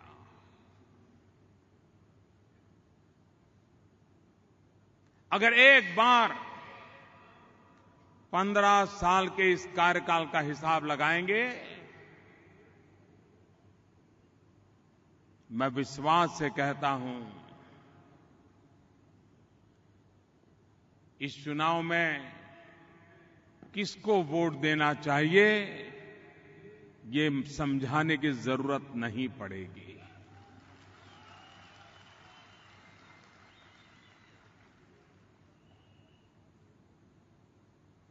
हमारे कांग्रेस के मित्र आजकल तो वहां स्पर्धा चल रही है कि कौन मोदी को ज्यादा गालियां दे, कौन मोदी की ज्यादा आलोचना करे। यहां पर वोट मांगने की स्पर्धा कम हो रही है, मोदी की आलोचना करने की स्पर्धा हो रही है। किसी को लगता है कि मोदी पर हमने एक आरोप लगाया तो दूसरा बोलता कि नहीं मैं 2 लगाऊंगा, तो तीसरा सोच रहा है मैं 3 लगाऊंगा। जो लोग ये काम कर रहे हैं वो 5 महीने के भीतर भीतर ही सारे अनुभव भूल गए, ऐसा लगता है। जरा याद करें, फरवरी, मार्च, अप्रैल, मई चिक चिक करके आप क्या कुछ कह रहे थे और देश की जनता ने आपको कैसा करारा जवाब दिया। लेकिन आप उसमें से भी कुछ सीखने को तैयार नहीं है। एक बार और सही,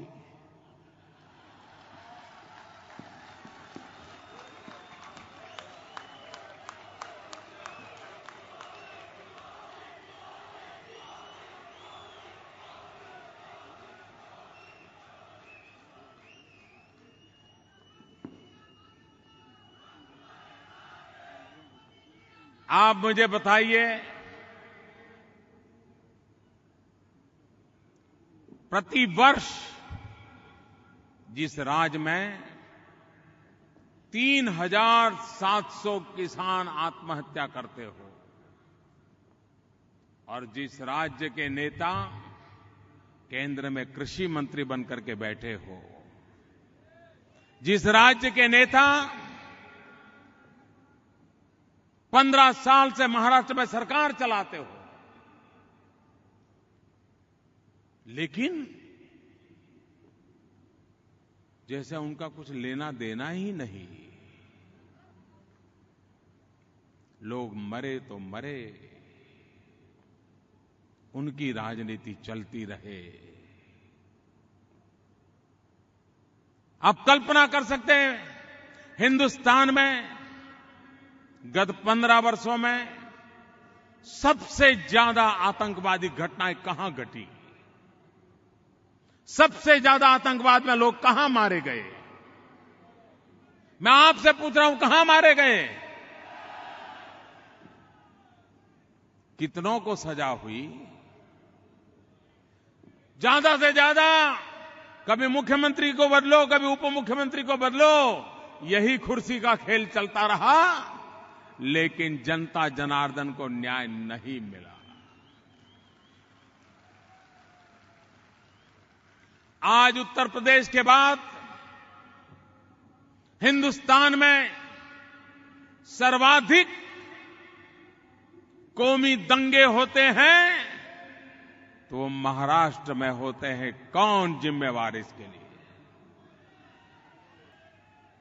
कौन जिम्मेवार, कौन जिम्मेवार? क्या उससे मुक्ति पानी है कि नहीं पानी है? और इसलिए भाइयों बहनों,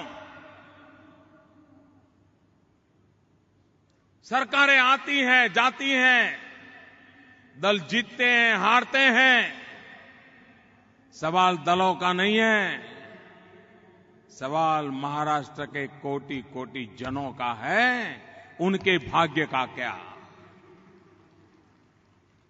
अगर ये 15 साल महाराष्ट्र के बर्बाद न हुए होते तो महाराष्ट्र की एक पूरी पीढ़ी, मुंबई के नौजवान आज रोजी रोटी के लिए उनको तरसना नहीं पड़ता। और भाइयों बहनों, महाराष्ट्र का नुकसान वो सिर्फ महाराष्ट्र का नुकसान नहीं होता है। मुंबई का नुकसान ये सिर्फ मुंबई का नुकसान नहीं होता है। मुंबई अगर महाराष्ट्र पीछे रह जाए तो पूरा हिंदुस्तान पीछे रह जाता है। और एक बार मुंबई महाराष्ट्र चल पड़े, हिंदुस्तान चल पड़ता है भाइयों।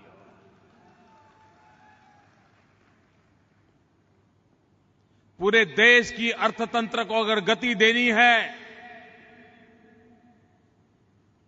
तो मुंबई और महाराष्ट्र, जो किसी जमाने में सारे हिंदुस्तान में आर्थिक संपन्न राज्य माना जाता था, फिर से एक बार महाराष्ट्र और मुंबई को ऐसा बनाना पड़ेगा। देश का भाग्य यहीं से बदलने वाला है। देश के गरीब से गरीब की जेब भी यहीं से भरने वाली है भाई। और इसलिए हिंदुस्तान के भाग्य को बदलने के लिए भी मुंबई और महाराष्ट्र के जीवन में एक आर्थिक विकास का नया दौर,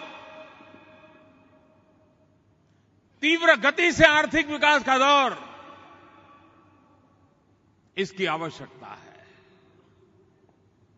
भाइयों बहनों, देश बदल चुका है, पीढ़ी बदल चुकी है। 65% जनसंख्या 35 से कम आयु की है।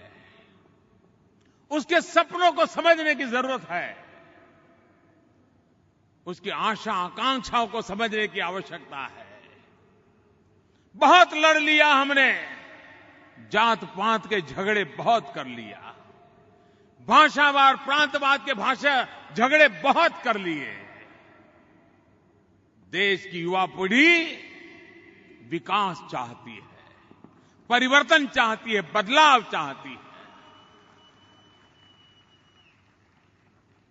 नए हिंदुस्तान के सपने उसके दिल दिमाग में भरे पड़े हैं। उसको जानना समझना ये देश के नेतृत्व का काम है। दुर्भाग्य है कि 15 साल तक जिन्होंने यहां राज किया, वे हिंदुस्तान के नौजवान की भावनाओं को पहचानने में सब विफल हो गए। मुंबई एक मिनी हिंदुस्तान है। मुंबई में होने वाली हर घटना हिंदुस्तान की हर घटना का प्रतिबिंब बन जाती है। और इसलिए मेरे भाइयों बहनों, हम सब मुंबईकर हैं। हम सब छत्रपति शिवाजी महाराज के वारिस हैं। हम बाबा साहब आंबेडकर, महात्मा फुले की प्रेरणा लेकर के समाज के लिए जीने मरने वाले लोग हैं। हमारे यहां कहा जाता है, हरि को भजे वो हरि का होई, न जात न पात, हरि को भजे सो हरि का होई। न जात न पात, भारत को भजे वो भारत का होई।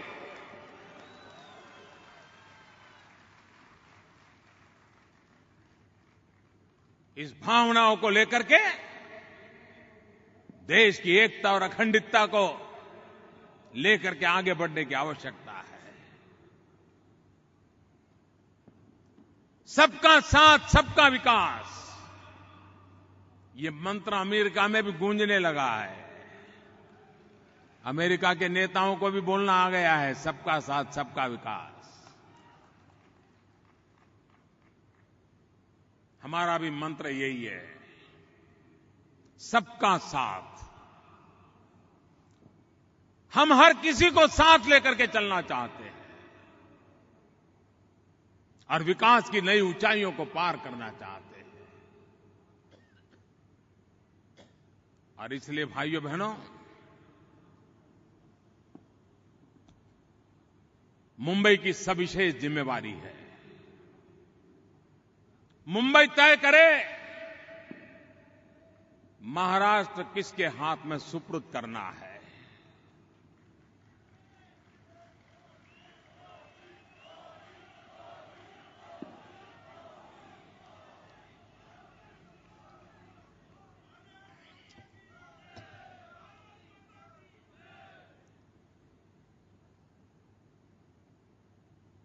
भ्रष्टाचार, गुंडागिर्दी, दादागिरी, न जाने क्या कुछ चल रहा है यहां। मकान खाली करवाना है, लोग मिल जाएंगे। प्लॉट कब्जा करना है, लोग मिल जाएंगे। झुग्गी झोपड़ी पर कब्जा करना है, लोग मिल जाएंगे। क्या इससे मुक्ति चाहिए कि नहीं चाहिए आपको? मुक्ति चाहिए कि नहीं चाहिए? ये झुग्गी झोपड़ी पर कब्जा बना करके बैठे हुए लोग झुग्गी झोपड़ी में जीने वाले लोगों की जिंदगी हराम कर देते हैं, उनसे हफ्ता वसूली करते हैं। क्या उससे मुक्ति चाहिए कि नहीं चाहिए? और इसलिए भाइयों बहनों, मैं आज कहने आया, देश ऐसे नहीं चल सकता। महाराष्ट्र और मुंबई की जनता को असहाय नहीं छोड़ा जा सकता है।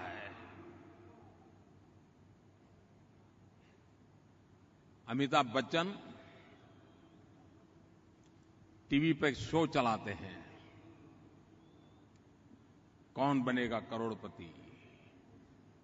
वो तो टीवी पर सवाल पूछते हैं कौन बनेगा करोड़पति के लिए, लेकिन महाराष्ट्र में जो सरकार में बैठे हैं वो स्पर्धा कर रहे हैं कौन बनेगा अरबोपति।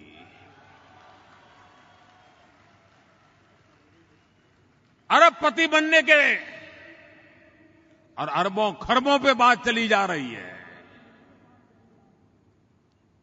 भाइयों बहनों, अगर इस बार आपने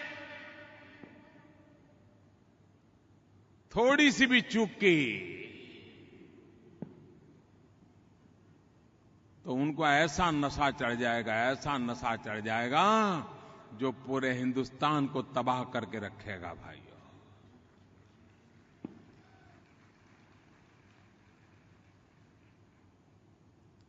आजकल कांग्रेस के मित्र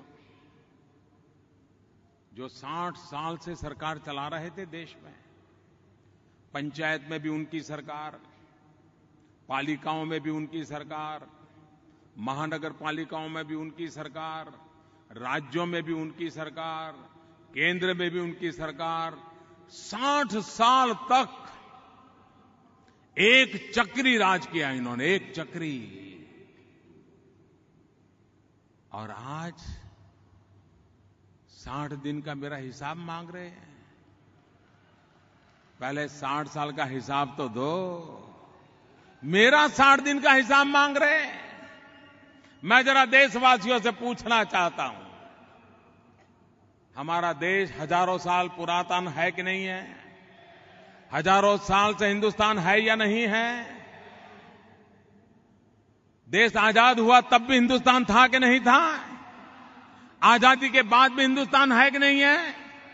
कांग्रेस के शासन में भी हिंदुस्तान था कि नहीं था? लेकिन दुनिया में हिंदुस्तान का डंका बजता था क्या? बजता था क्या? बजता था क्या? और आज अमेरिका में भी हिंदुस्तान का डंका बज रहा है कि नहीं बज रहा है? बज रहा है कि नहीं बज रहा है? कारण क्या है भाइयों? क्या कारण है? क्या कारण है जिसके कारण अमेरिका में हिंदुस्तान का डंका बज रहा है? क्या कारण है मुझे बताइए।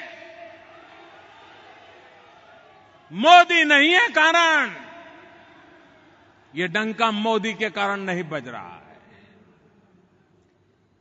ये मोदी का जादू नहीं है, मोदी का करिश्मा नहीं है। ये डंका बज रहा है 125 करोड़ देशवासियों की ताकत के कारण।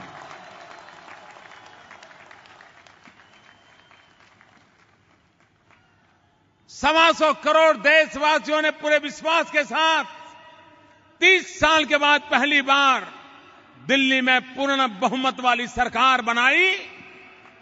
उसका नतीजा है दुनिया हिंदुस्तान को नए नजरिए से देखने लग गया है। ये करिश्मा आपका है, ये ताकत आपकी है। सारी दुनिया हिंदुस्तान हिंदुस्तान करने लग गई है। क्या ये काम 60 साल में नहीं हो सकता था क्या?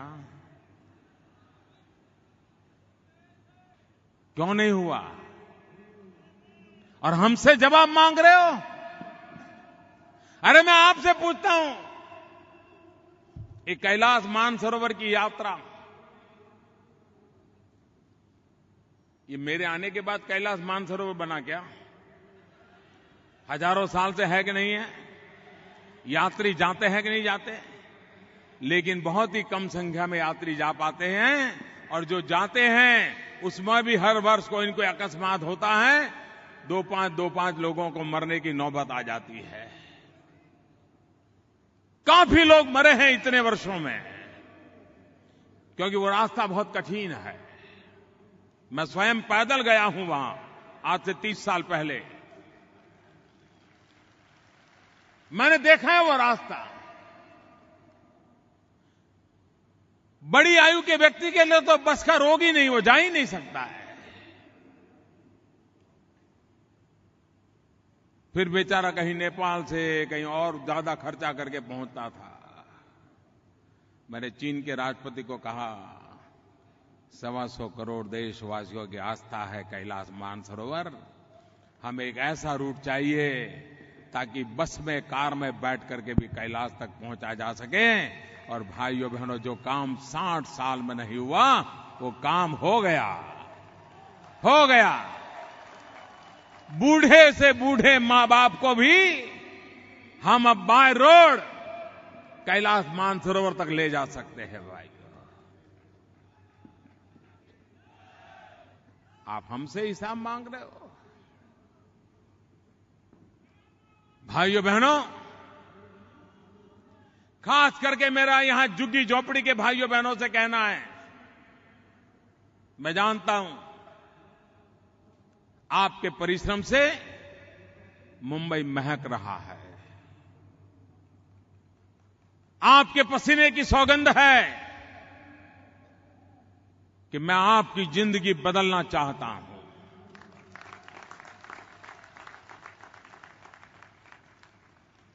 कभी कभी लोग मुझे पूछते हैं, इन दिनों ज्यादा पूछते हैं, क्योंकि वैसे तो मेरे खिलाफ और क्या कहे बेचारे,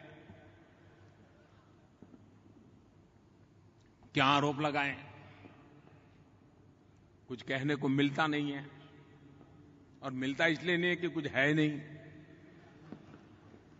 तो क्या कहते हैं, मोदी जी 5 महीने हो गए, कोई बड़ा विजन बताओ, बड़ा विजन,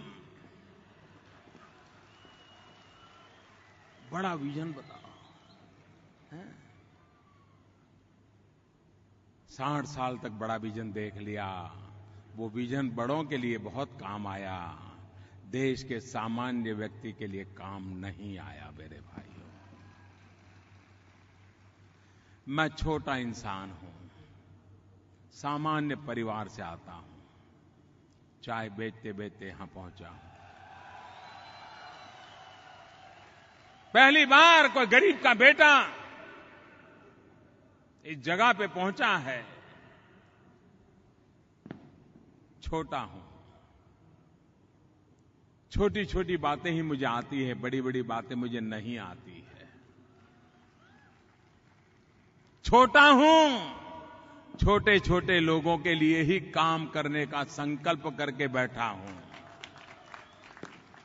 छोटा हूं, छोटे छोटे काम करूंगा, लेकिन छोटे छोटे लोगों के लिए करूंगा, और वो एक दिन आएगा जब छोटे लोगों के लिए बड़े काम भी करना शुरू कर दूंगा, और मेरा हिंदुस्तान आगे बढ़ जाएगा। मेरा एक सपना है, खास करके मेरे मुंबई की झुग्गी झोपड़ी में रहने वाले भाइयों बहनों, मेरे शब्दों पे भरोसा करो, मेरा सपना है 2022 में जब हिंदुस्तान आजादी के 75 साल मनाएगा, वो आजादी के 75 साल कैसे हो, उस 75वें वर्ष पे क्या हो, मेरे मन में अभी से एक डिजाइन है। 2022 की 15 अगस्त कैसी हो, 2022 की 15 अगस्त ऐसी हो कि झुग्गी झोपड़ी में रहने वाले लोगों के लिए अपना घर हो, घर में बिजली हो, पानी का कनेक्शन हो, बच्चों को पढ़ाई की व्यवस्था हो, बूढ़ों को आरोग्य के लिए नजदीक में अस्पताल हो। ये एक सपना देख करके मैं काम कर रहा हूं। हिंदुस्तान में 2022 में कोई ऐसा परिवार न हो जिसके पास रहने के लिए घर न हो, और घर भी जिसमें बिजली हो, पानी हो, शौचालय हो, ऐसा घर हो। मुझ पे भरोसा कीजिए भाइयों बहनों, मैं इन्हीं कामों के लिए निकला हुआ हूं। इन दिनों मैं सफाई के लिए बात करता हूं तो लोग ऐसे सवाल कर रहे हैं जैसे सब गंदगी मैंने की है। मैं तो हैरान हूं, जैसे मैंने कोई गुनाह कर दिया। अब तक हम सब चीजें छिपाते थे, कब तक छिपाते रहोगे? कोई बोलता नहीं होगा लेकिन दुनिया देखती है। अगर भारत को विश्व में अपनी जगह बनानी है तो दुनिया को लगना चाहिए हमारा देश विश्व के किसी भी देश से कहीं पीछे नहीं है। सफाई उसमें एक महत्वपूर्ण बात है। ये युग में वाईफाई का युग है, हाई-फाई लोगों का युग है, लेकिन मैं सफाई के युग की चिंता करता हूं। हाई-फाई हो मुझे इतराज नहीं, वाई-फाई हो मुझे इतराज नहीं, लेकिन सफाई ना हो तो मुझे इतराज है। हमें वाई-फाई भी चाहिए, हमें हाई-फाई लोग भी चाहिए, लेकिन हमें सफाई भी चाहिए। और इसलिए भाइयों बहनों, गरीब के जीवन को बदलने का सपना लेकर के मैं चला हूं। न्यू मिडिल क्लास वो बेचारा कहां जाएगा? हमारे बजट में हमने एक महत्वपूर्ण फैसला किया, लेकिन दुर्भाग्य ऐसा है वो बातें लोगों के सामने बहुत कम लाई जाती है। बहुत महत्वपूर्ण फैसला लिया। जो छोटी आय वाले हैं लेकिन इनकम टैक्स के दायरे में आते हैं, हमने 3 महत्वपूर्ण निर्णय किए और उनको इतनी रियायत दी कि इनकम टैक्स भरने वाला जो मध्यम वर्गीय परिवार है उसको साल का करीब 35,000 रुपये तक की बचत हुई। उसको 35,000 रुपये तक की बचत हुई। लेकिन ये कहीं आपने पढ़ा सुना नहीं होगा, बताते ही नहीं है। लेकिन जो भरने जाता है उसको पता चलता है, हां इन चीजों का मुझे फायदा मिला। 35,000 रुपया वर्ष का बचना एक मध्यम वर्ग के परिवार के लिए कितना महत्व होता है, इसका अंदाज उस मध्यम वर्ग के परिवार को होता है। ये निर्णय हमने किया। हमने प्रधानमंत्री जनधन योजना चलाई है। 40 साल पहले बैंकों का राष्ट्रीयकरण हुआ था, नेशनलाइजेशन हुआ था, और कहा गया था कि बैंक अमीरों की है, ये गरीबों के लिए खुलनी चाहिए, इसलिए राष्ट्रीयकरण किया जाता है। बैंकों के राष्ट्रीयकरण के 40 साल के बाद भी इस देश के आधे से अधिक परिवार ऐसे हैं जिनका बैंकों में खाता ही नहीं है। आपने भी कभी किसी बैंक के दरवाजे पर गरीब को जाते हुए नहीं देखा होगा। क्या ये बैंक धन्ना सेठों के लिए है क्या? ये बैंक अमीरों के लिए है क्या? ये बैंक माले तुजार के लोगों के लिए है क्या? ये बैंक का पैसा हिंदुस्तान के गरीबों के लिए है और गरीबों के लिए काम आना चाहिए। ये हमारा सपना है। जो काम 40 साल में आपने पूरा नहीं किया, उस काम को हम पूरा करना चाहते हैं। मैंने बैंक के लोगों को बुलाया, मैंने आह्वान किया कि हिंदुस्तान का कोई गरीब ऐसा न हो जिसका बैंक का खाता न खुला हो। और मैं बैंक के सभी मेरे साथियों का अभिनंदन करता हूं। लाखों की तादाद में वो शनिवार हो, इतवार हो, छुट्टी नहीं लेते, काम कर रहे हैं। एक महीने में 5 करोड़ परिवारों के खाते खोल दिए उन्होंने भाई। और मैंने निर्णय किया था कि जीरो बैलेंस से भी खाता खोला जाएगा। एक भी रुपया डालेगा नहीं तो भी खाता खोला जाएगा। लेकिन गरीब ईमानदार होता है, गरीब नेकदिल होता है। हमने तो कहा था कि बिना पैसे खाता खोल देंगे, लेकिन गरीब को लगता था नहीं नहीं, ये देश का काम है, मुफ्त में नहीं करूंगा।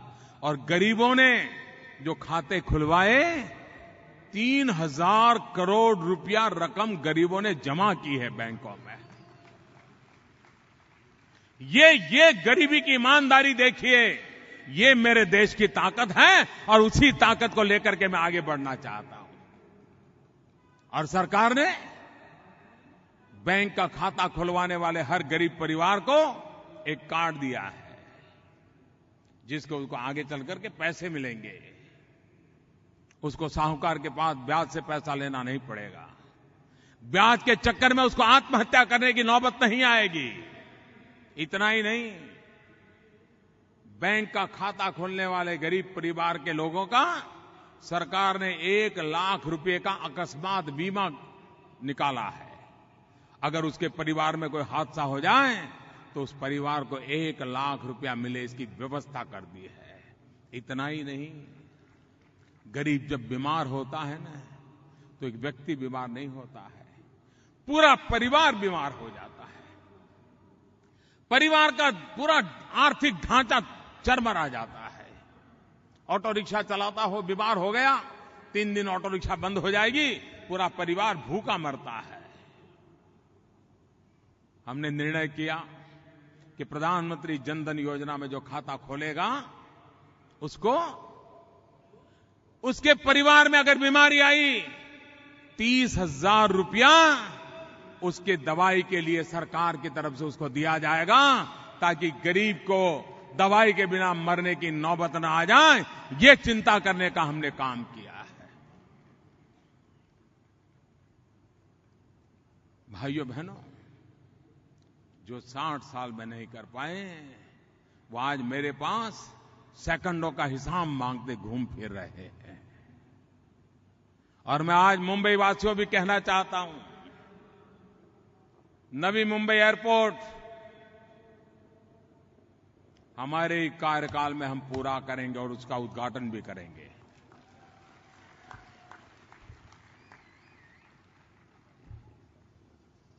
नवी मुंबई का सीलिंग हमारे ही कार्यकाल में पूरा करेंगे और उसका उद्घाटन करेंगे।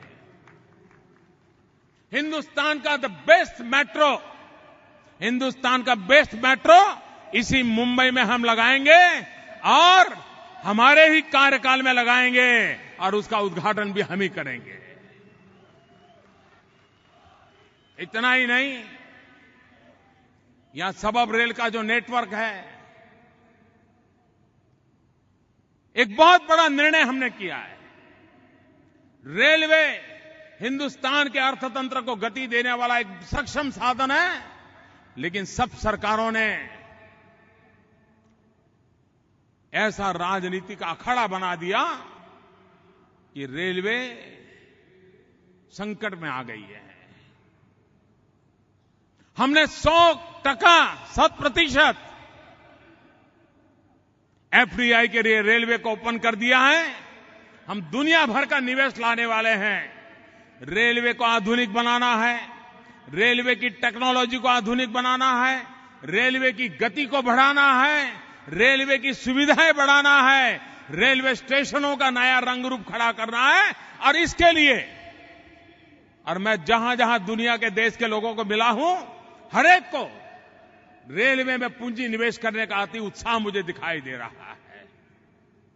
भाइयों बहनों, निर्णय करने की ताकत लगती है।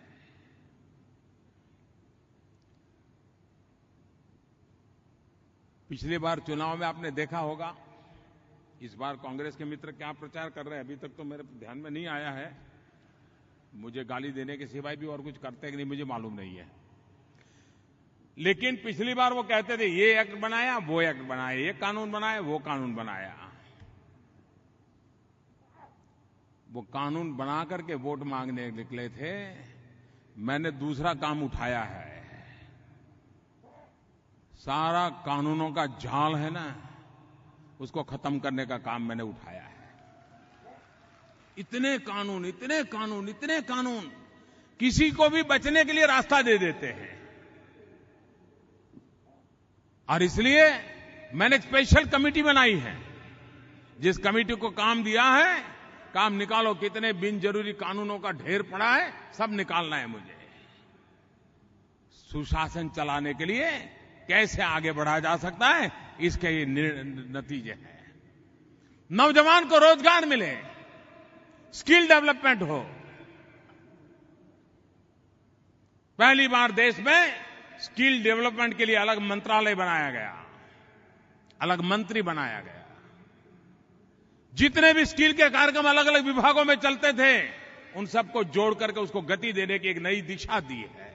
इतना ही नहीं, अभी मैं अमेरिका गया था, उनसे भी मैंने समझौता किया है कि स्किल डेवलपमेंट में मुझे अमेरिका के पास जो नॉलेज है वो मेरे हिंदुस्तान के नौजवानों को मिलना चाहिए, और वो सहमत हुए हैं।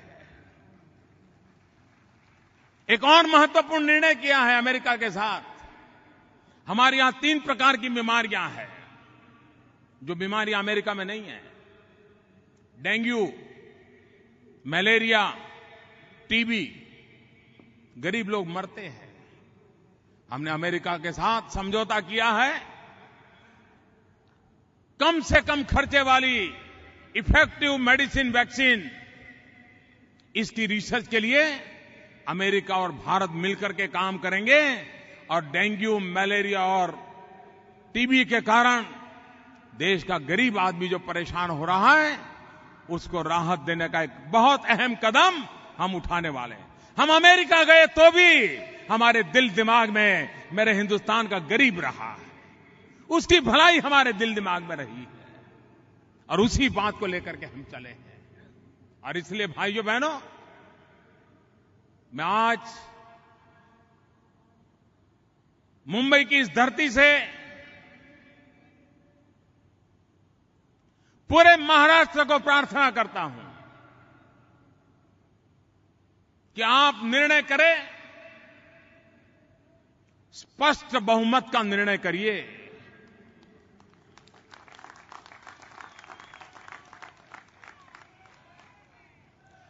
आधा अधूरा किया तो जो हाल पिछले 15 साल से हम भुगत रहे हैं, फिर से हम उसी चक्कर में पड़ जाएंगे। और इसलिए मेरे भाइयों बहनों, महाराष्ट्र का भाग्य बदलने के लिए पूर्ण बहुमत के साथ सरकार बनाइए, और सरकार ऐसी बनाए जो दिल्ली की भी सुने और दिल्ली भी जिसकी सुने। सरकार ऐसी हो जो आपकी बात को दिल्ली पर सीना तान करके बोलने के वाली हो, और वो भाजपा की सरकार बनाओगे तो आसानी से हो जाएगा। आप मुझे बताइए, आपको भरोसा है ना मैं मुंबई का भाग्य बदले चाहता हूं? आपको भरोसा है ना? है कि नहीं है? है कि नहीं है? महाराष्ट्र का भाग्य बदल सकता हूं, आपको भरोसा है कि नहीं है? लेकिन अगर यहां ऐसी सरकार आ गई जो मेरे साथ मंच पर बैठने की भी हिम्मत ना करती हो, तो कुछ काम होगा क्या? कुछ होगा क्या? सब वैसा का वैसा रह जाएगा कि नहीं? मेरी कितनी इच्छा क्यों ना हो, लेकिन मैं कर पाऊंगा क्या? वो फाटक ही बंद कर देंगे, मुझे घुसने ही नहीं देंगे, क्योंकि भारत के संविधान की रचना ऐसी है। और इसलिए भाइयों बहनों, मेरे दिल में जो एक तमन्ना है, क्योंकि मुझे ये कोई मैं ये राज्य वो राज्य उस अर्थ में नहीं कहता हूं, लेकिन मुझे हिंदुस्तान की समझ है। अगर देश को आर्थिक तेज गति लानी है तो मुंबई और महाराष्ट्र के बिना नहीं आ सकती है। इसलिए मुझे मुंबई और महाराष्ट्र पे विशेष ध्यान देने की आवश्यकता है। इसलिए मुंबई और महाराष्ट्र को आगे बढ़ाने की आवश्यकता है। ये समय की मांग है, हिंदुस्तान की मांग है। आप सही निर्णय करेंगे तो सिर्फ मुंबई और महाराष्ट्र का ही नहीं, पूरे हिंदुस्तान का भला होने वाला है। ये मैं आपको विश्वास दिलाने आया।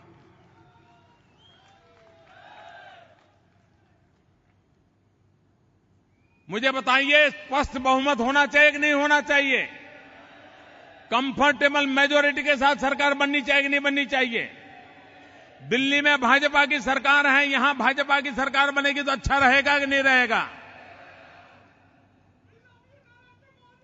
गुजरात में एक कहावत है, मोसाळમાં જમણ અને मां પીરસનારી है। मामा के घर भोजन है और मां परोसने वाली हो। अगर महाराष्ट्र के साथ मेरा ये नाता है, आप मुझे बताइए, आप मुझे सेवा का अवसर देंगे या नहीं देंगे? पक्का देंगे? पक्का देंगे? 15 तारीख को भारी मतदान करेंगे। भाइयों बहनों, मुंबई को, देश को दिशा दिखाने का काम है और आप दिखाएंगे, मुझे पूरा विश्वास है। मेरे साथ दोनों मुट्ठी बंद करके बोलिए, भारत माता की। पूरी ताकत से बोलिए, भारत माता की। पूरे भारत माता की। भारत माता की।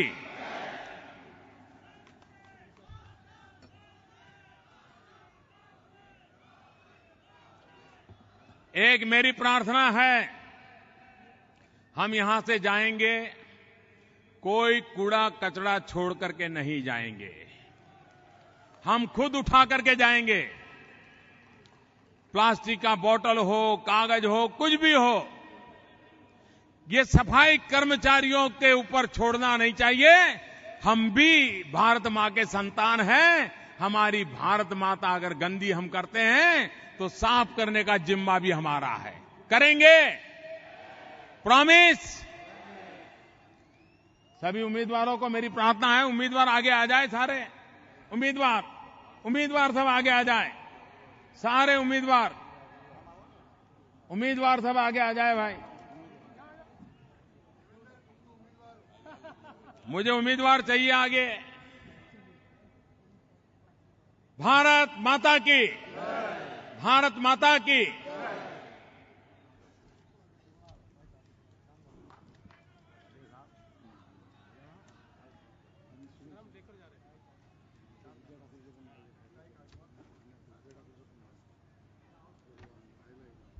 ये सभा आदरणीय प्रधानमंत्री जी को धन्यवाद देती है। सभी महानुभाव और नेतागण को भी धन्यवाद देती है। लाख नागरिक यहां पर आज उपस्थित थे, उनको धन्यवाद देती है।